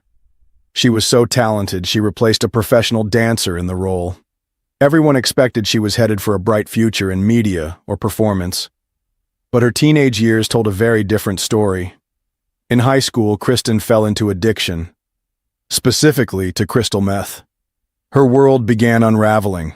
Academic problems, fights at home, a shallow attempt to harm herself. And eventually, she left school and ran away from home entirely. That's where she met Greg DeVillers. In February 1995, on a pedestrian bridge near the border crossing between the U.S. and Tijuana, Kristin was alone. Lost. Disconnected. That's when Greg and his brothers saw her. They spent the day with her. And days later, she moved into Greg's apartment in San Diego. Despite everything in her past, Greg didn't judge her. He helped her recover, encouraged her to return to school, held space for her when no one else would. 2 years later, Greg graduated and landed a job at a biotech company. Kristin began working part-time at the San Diego County Medical Examiner's office.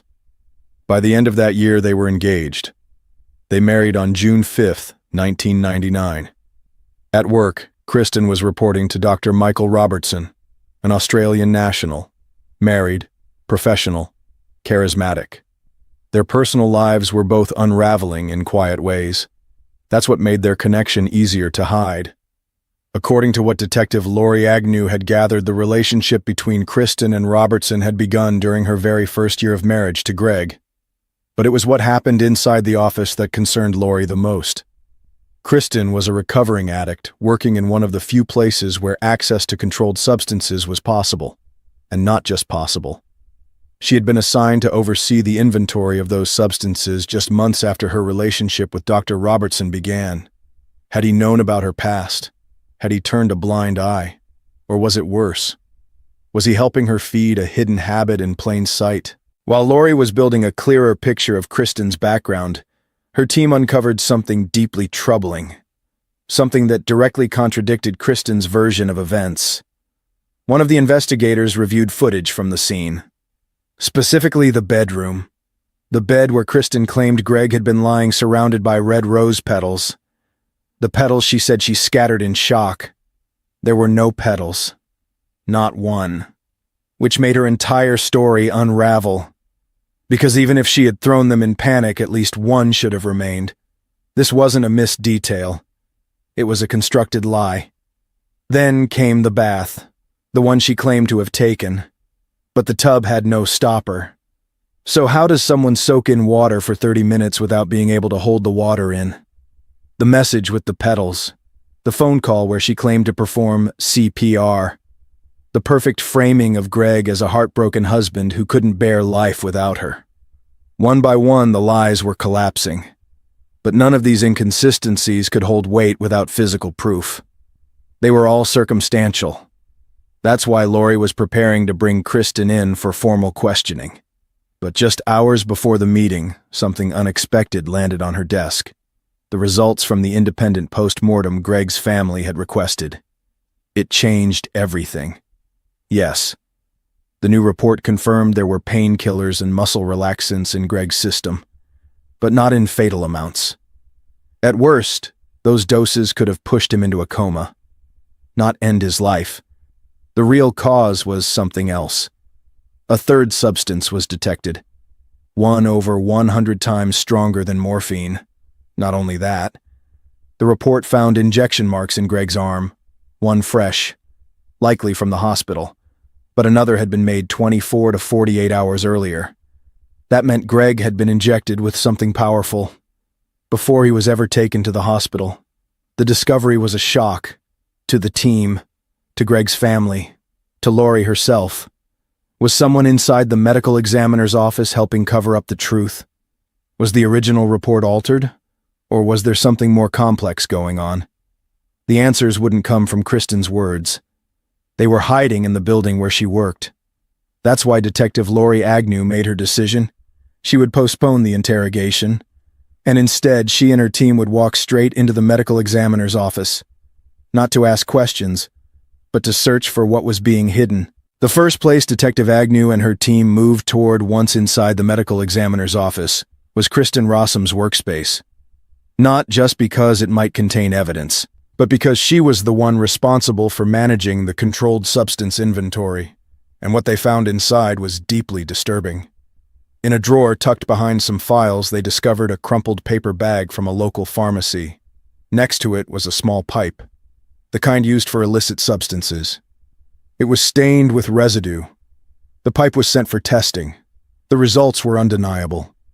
It contained traces of methamphetamine, the very drug Kristin had once fought so hard to escape. And even more damning, her DNA was all over it. This wasn't someone slipping. This was a full relapse. Kristin Rossum wasn't a recovering addict. She was an active one. From there, the investigation escalated. They pulled the logs from the drug inventory system, cross-referenced records, audited counts. The deeper they looked, the darker it got. Certain medications were missing. Not just any medications. The exact substances found in Greg DeVillers' system. The pain reliever, the muscle relaxant, and more importantly, the mystery substance that the independent autopsy revealed. The one over 100 times more potent than morphine. All three were either gone completely or had record entries that had clearly been tampered with. Then they found something else. A tiny empty vial. It once held the powerful agent that ultimately ended Greg's life. The drug itself was missing, but the vial remained. That was enough. A physical link. Proof that the drug existed in the center, and that someone had handled it outside of protocol. There was only one person in charge of those medications, Kristin, and the one person directly overseeing her, Dr. Michael Robertson. The evidence was piling up, but Lori knew something still didn't fit. If the vial was real, if the drug had been administered, why didn't the first toxicology report detect it? She had to know. The answer came through interviews with senior staff. What they told her made the blood drain from her face. The lab never tested for that substance. It simply wasn't part of the center's toxicology screening panel. Because at the time, that specific compound was rarely used, reserved almost exclusively for major surgeries and hospital settings. In other words, the initial report was technically correct. The drug was there, but no one was looking for it. Which led to one terrifying realization. Someone knew that. Someone with inside knowledge understood exactly how the system worked, what would be tested, what would be missed, and who but an employee could plan around that, who but someone on the inside could weaponize a loophole in the science. Lori Agnew had started this investigation with doubt. Now she had motive, access, opportunity, and a chilling display of precision. The only thing left was to confront the person at the center of it all. And Kristin Rossum had no idea what was waiting for her. News of the investigator's arrival at the medical examiner's office spread fast. Whispers turned into quiet tension. Every employee felt the weight of what was happening. And for Kristin Rossum, the sound of footsteps in that building marked the beginning of the end. Her summons for questioning was inevitable. But when she entered the interview room, she looked nothing like the confident woman who once floated through the office halls. She appeared smaller, thinner, her movements uncertain. Her hands trembled slightly as she tried to steady herself in the chair. Her pupils were wide, her jaw tight, and her energy erratic. To the trained eyes of the detectives in that room, it was clear. Kristin had used again. She'd turned to drugs for comfort. Still, they let her talk. And what came out was a new version of events. Or more accurately, a carefully reconstructed set of lies.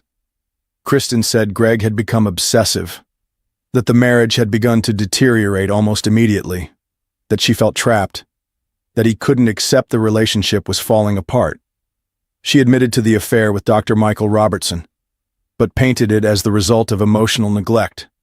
She claimed Greg had discovered it, and threatened to expose her at work, that he couldn't cope with the betrayal, that the pressure became too much for him. In her words, Greg had taken his own life out of desperation, out of heartbreak. When asked directly about the meth found on the pipe with her DNA, she avoided giving a clear answer. Her body shifted in the seat. Her voice wavered, but she never admitted anything outright. She mentioned something else.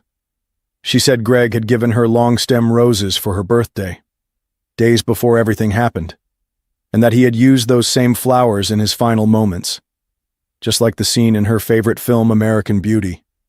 She claimed she had tossed most of the flowers, but that 4 of them remained. She said those were the ones whose petals had been scattered on the floor that night. But the investigators didn't ask about the roses to hear her story. They already knew it was false. The petals found on the floor were fresh, too fresh to have come from a gift given days earlier. What they wanted to know was where the roses came from. Because if they could prove that Kristin herself had purchased them after the date she claimed she received them, they would finally have something they hadn't had before. A physical piece of evidence. A material lie. A trail they could follow back to her. That's why her story about the roses wasn't just unbelievable. It was critical. And now the detectives had a direction. The interview lasted 3 hours. 3 hours of deflection and contradictions. 3 hours of carefully delivered details designed to sound emotional but hollow at their core. And when she finally stood to leave the room, Kristin had no idea that her lie about the flowers might be the very thing that breaks everything wide open. Because all the investigators needed now was a receipt. After Kristin Rossum's interrogation came the turn of Dr. Michael Robertson. He walked into the room, calm, calculated, careful with every word.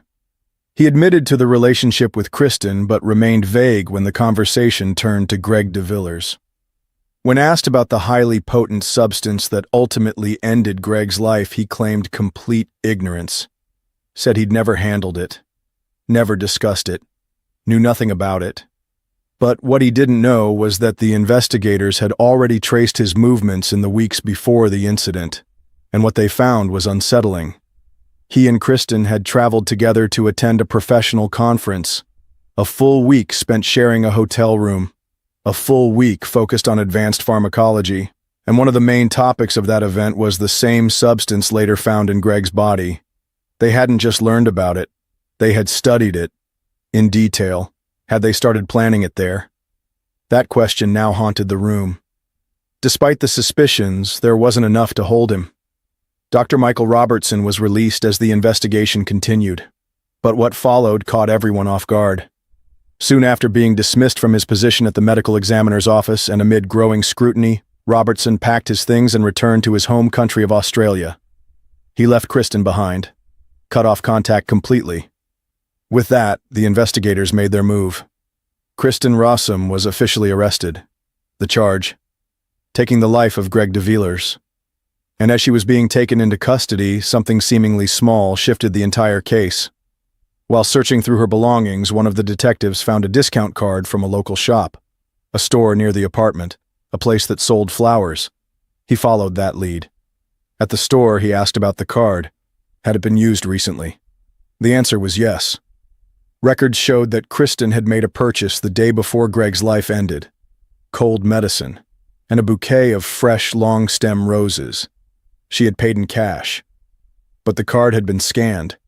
That card saved the record, and that record destroyed her story. She was the one who bought the roses.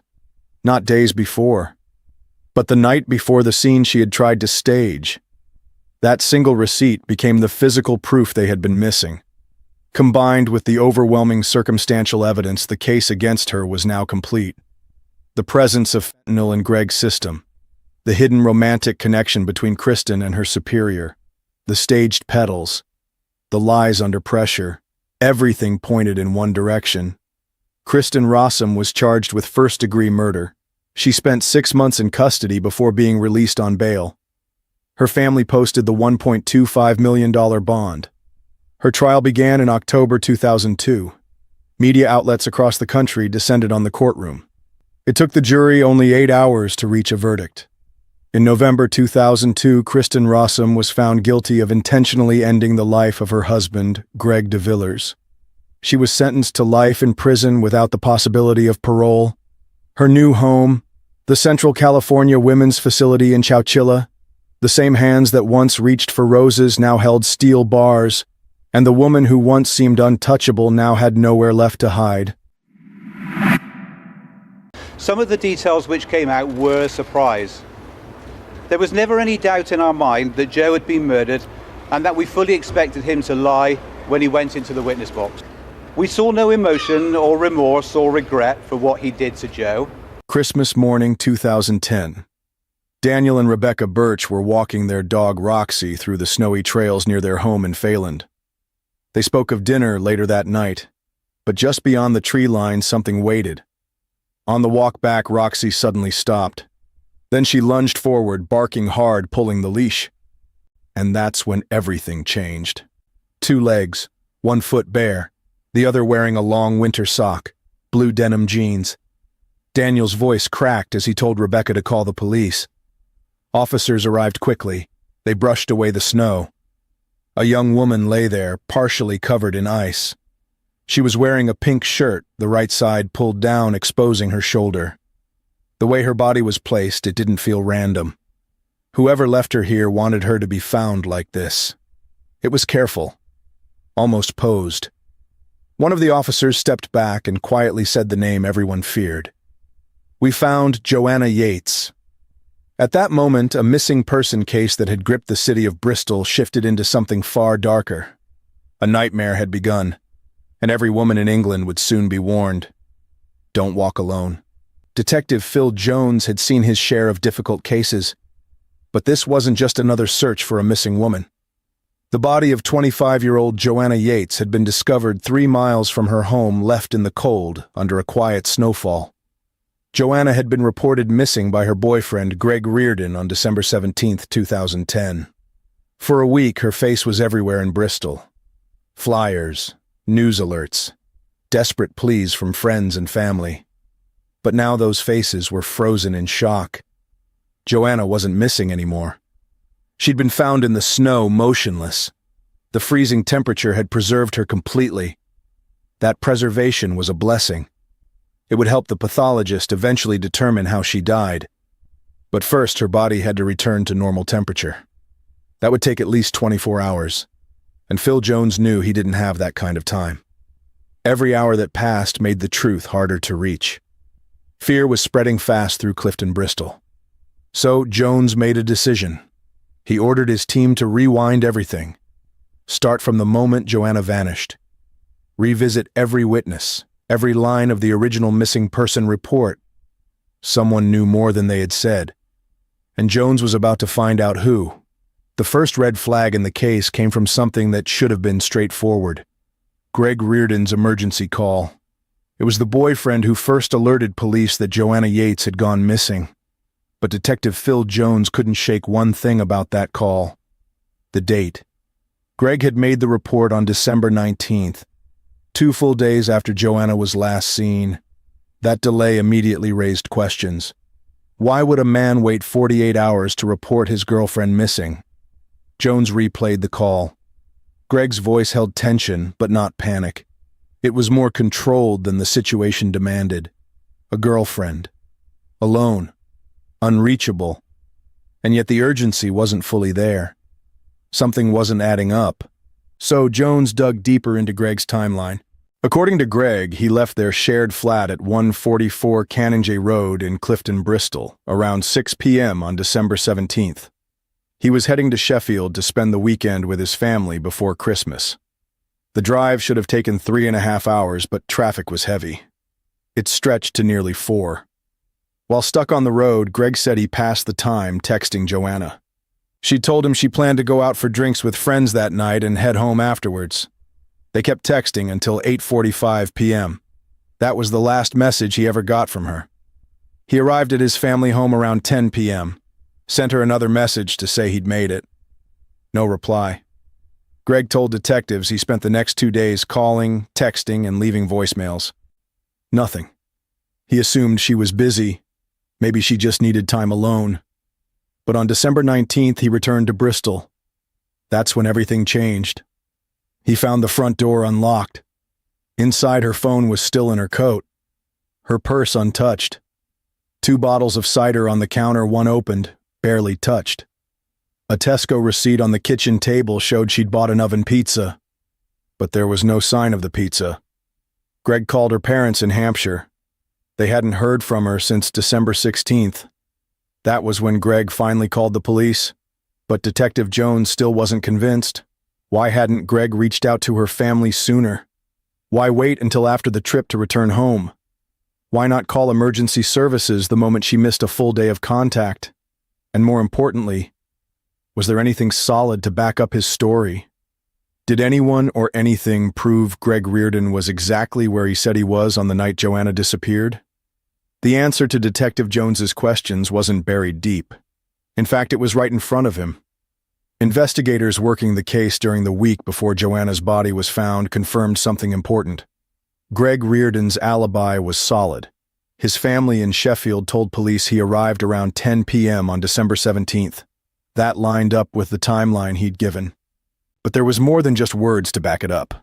Due to heavy traffic on the motorway, several traffic cams had captured Greg's car multiple times between 6 and 10 p.m.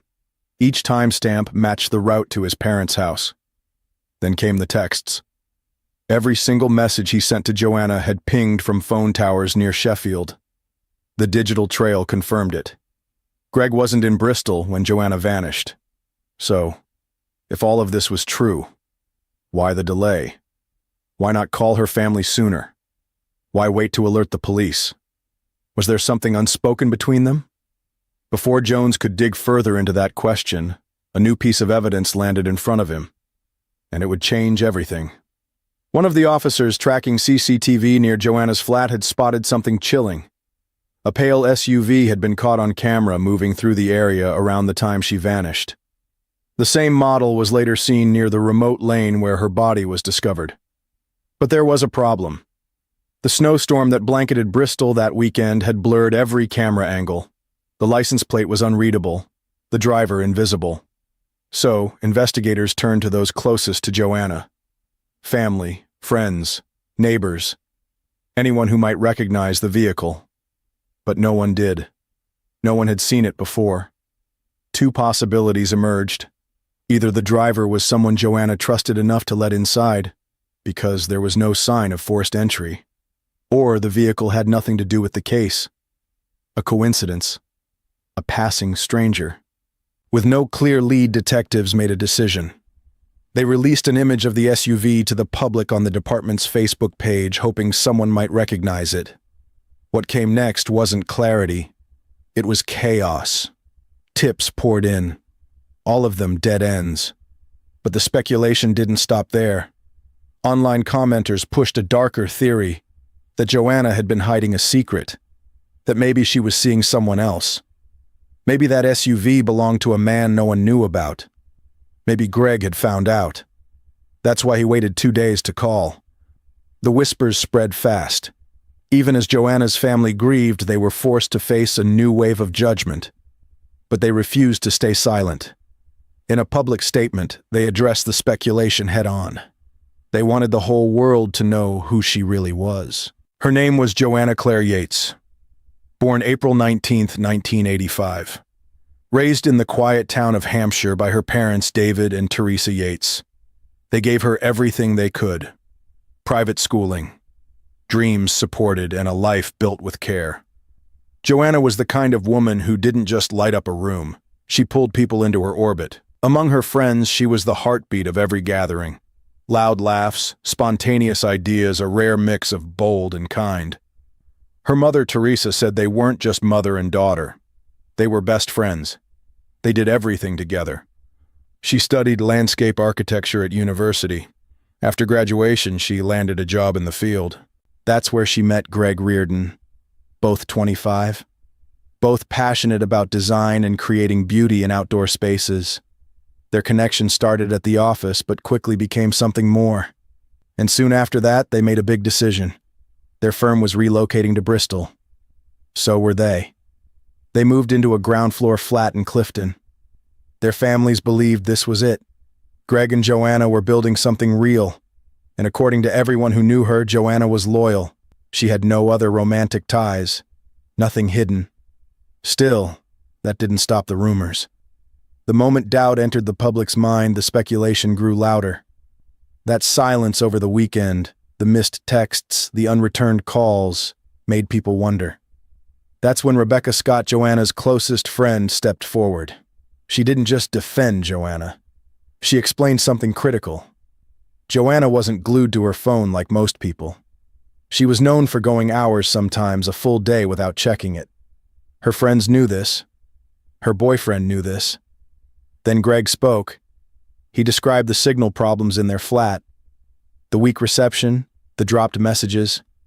He explained why he hadn't immediately called her parents. He didn't want to worry them, not unless he had a reason to. He thought she might have turned off her phone, or she didn't even receive his messages. And while the world tried to figure out who she was, the autopsy report came in, and it changed everything. It sent the entire case back to square one. Joanna's life had been taken by suffocation. There were no marks of rope or any object pressed against her neck. No classic bruising.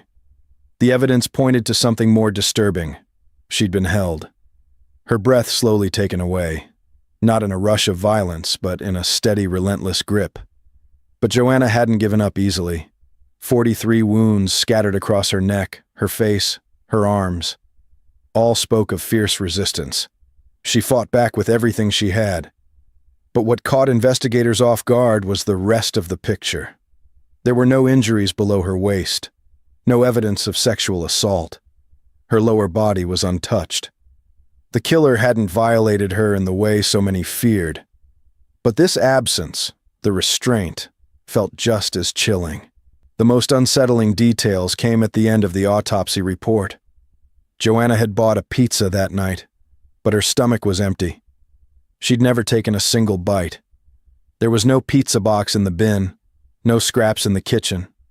The only explanation, her killer took it with him. And then there was the missing sock. She'd been found with only one long winter sock on her foot. The other was gone. Another detail too precise to be a mistake. Investigators now saw the outline of someone who killed with patience, took her dinner, and left with a souvenir, before carefully arranging her body on the cold ground, almost as if he was posing her for a photograph. The final lines of the autopsy offered one more twist. A faint trace of DNA was discovered on Joanna's body. The amount was tiny, too small for experts to immediately identify its source. They couldn't say if it was saliva, sweat, or a touch. Advanced analysis would be needed, but that would take time.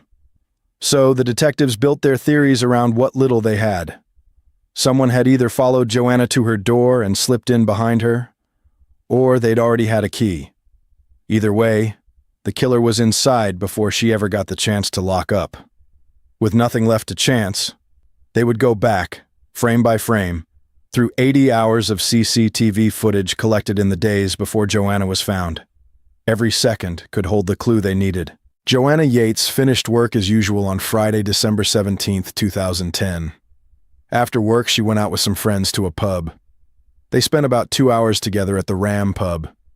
Around 8:10 p.m., she said goodbye to her friends and left on her own. On the way, she stopped at a Waitrose. She went inside for a short time, but left without buying anything. After that, she walked into a small corner shop where she bought 2 bottles of cider. Then she headed to Tesco. She was seen on CCTV around 8:30 to 8:37 buying an oven pizza. After leaving Tesco, she walked in the direction of her flat in Clifton. Security cameras followed her through most of her route. There was no sign of anyone walking closely behind her. No one appeared to be following her. She looked calm and undisturbed. But once she entered a residential area without camera coverage, she disappeared from view. Inside the apartment, her coat was off. Her phone and wallet were still inside the pocket. One of the cider bottles she bought had been opened. That means she made it home safely. She had time to settle in. There was no panic, which rules out the theory that someone had followed her from the street. There were only 2 possibilities left. Either someone was already inside the flat before she arrived, or someone entered shortly after using a key. And only 2 people had a spare key besides Joanna, Greg Reardon, and the landlord who rented them the apartment. Detective Phil Jones was now convinced that Greg Reardon was no longer a suspect. That left one possibility. If someone had entered Joanna's flat using a key, it could only be one person, the landlord. But before bringing him in, Jones needed to read through his original witness statement. According to the missing persons report, Christopher Jeffries was the one who came to the police on December 19th. He asked why officers were searching his building. When he learned Joanna was missing, he told them he hadn't seen her or Greg since December 16th. He added that he only saw Greg briefly on the 17th as he was preparing to travel to Sheffield. That single detail changed everything. Now the landlord wasn't just someone with access. He was someone who knew Joanna would be alone in that flat for the weekend. A key and knowledge. That was enough to turn suspicion into action. The investigation soon revealed something else. Jeffries lived in the flat directly above Joanna and Greg, which meant he could have carried her body upstairs. He could have removed anything he wanted. He could have staged everything without ever being seen. The picture was getting clearer.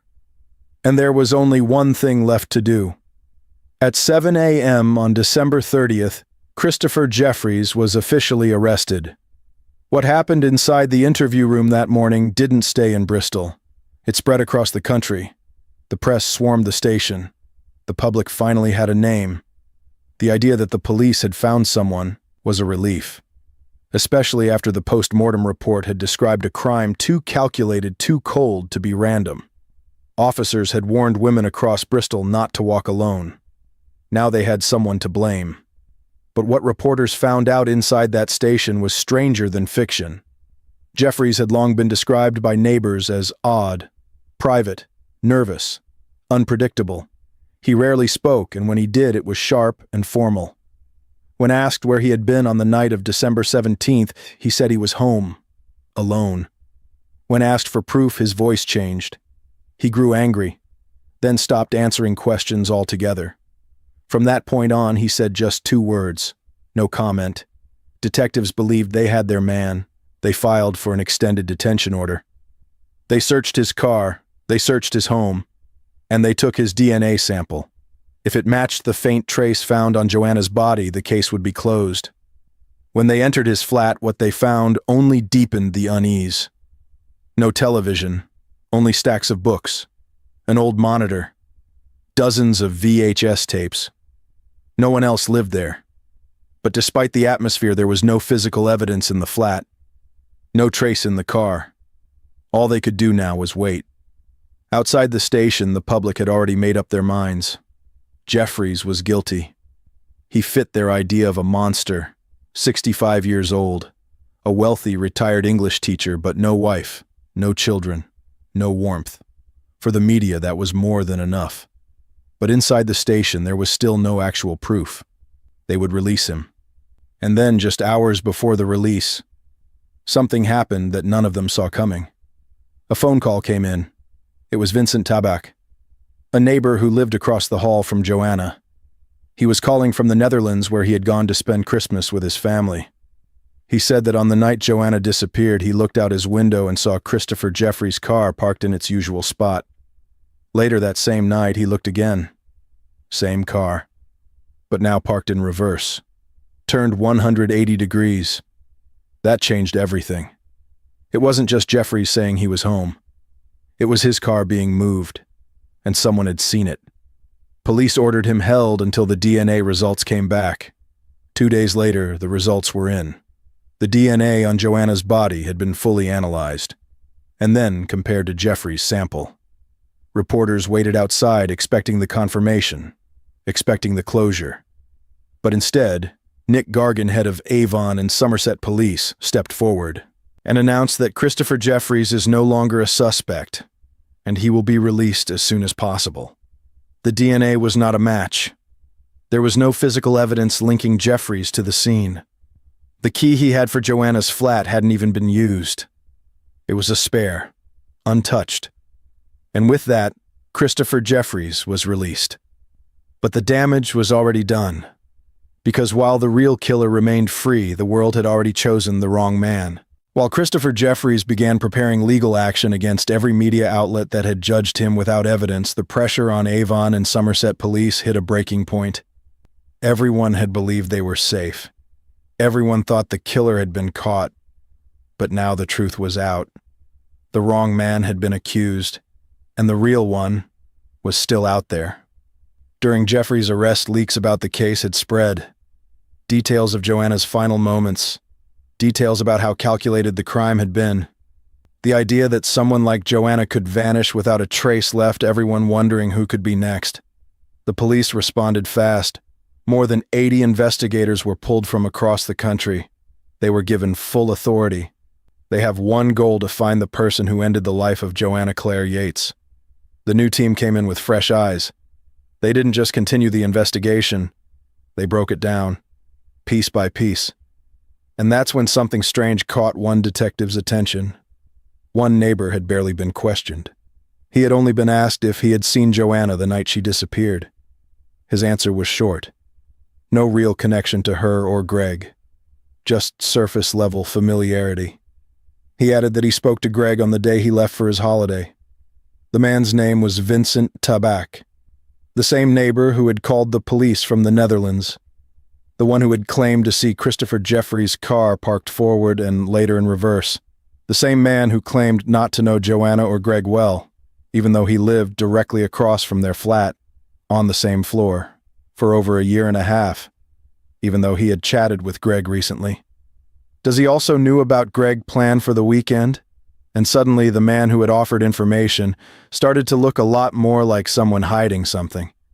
And the more they looked at Vincent Tabak, the more the pieces stopped feeling random. Greg was contacted again. He had never told Vincent the exact date he would be away. They had spoken long before the trip. He might have mentioned he was planning to visit family, but never confirmed the day. Yet on the day Greg left, Vincent had seen him with luggage. He knew he wouldn't be home. He knew Joanna would be alone. That was enough. Detectives didn't wait. They began assembling a team to fly to the Netherlands to question Vincent Tabak face to face. While that team prepared, another team dug into his background. What they found wasn't just unusual, it was unsettling. Vincent Tabak was born on February 10, 1978 in a town called Veghel in the south of the Netherlands. He was the youngest of 5, quiet, withdrawn, but he was brilliant in school. Vincent studied architecture and planning at Eindhoven University of Technology. After graduation, he rented an apartment near the red light district and lived there alone. Later, he earned a PhD in pedestrian dynamics and crowd modeling. He knew how people moved in public space, airports, stadiums. He moved to England in 2007 and worked as a people flow analyst for a firm in Bath. In 2008, he met Tanya Morrison on a dating site. They moved in together within 7 months. In 2009, they relocated to Clifton. Vincent rented a ground-floor flat directly across from Joanna and Greg. At first glance, it was all ordinary. But to the detectives, the puzzle started to align. His job focused on reading body language, studying how people move. If someone like him were to commit a crime, it would likely be quiet, precise, and disturbingly controlled. When detectives arrived in the Netherlands, Vincent agreed to speak with them immediately. He calmly explained why he had noticed the position of Jeffrey's car. He said it was instinct. His job trained him to spot unusual movement. But then they asked about Joanna and Greg. This time he gave a different answer. He admitted he spoke with Greg now and then. When detectives asked for a DNA sample, he refused. He said he didn't want his genetic information on file, that he wasn't a suspect. But the refusal didn't sit right. If he truly wanted to help and had nothing to hide, why not give the sample that could clear his name? As the team prepared to return to England, another discovery shifted the entire case. Vincent hadn't lived near the red light district in the Netherlands by chance. It was intentional. Investigators learned that he had a private obsession with violent adult content. He regularly visited places known for aggressive experiences. Now they weren't looking at a helpful bystander. They were looking at someone who might have studied Joanna's routine. Someone who enjoyed watching people move and controlling what they never saw coming.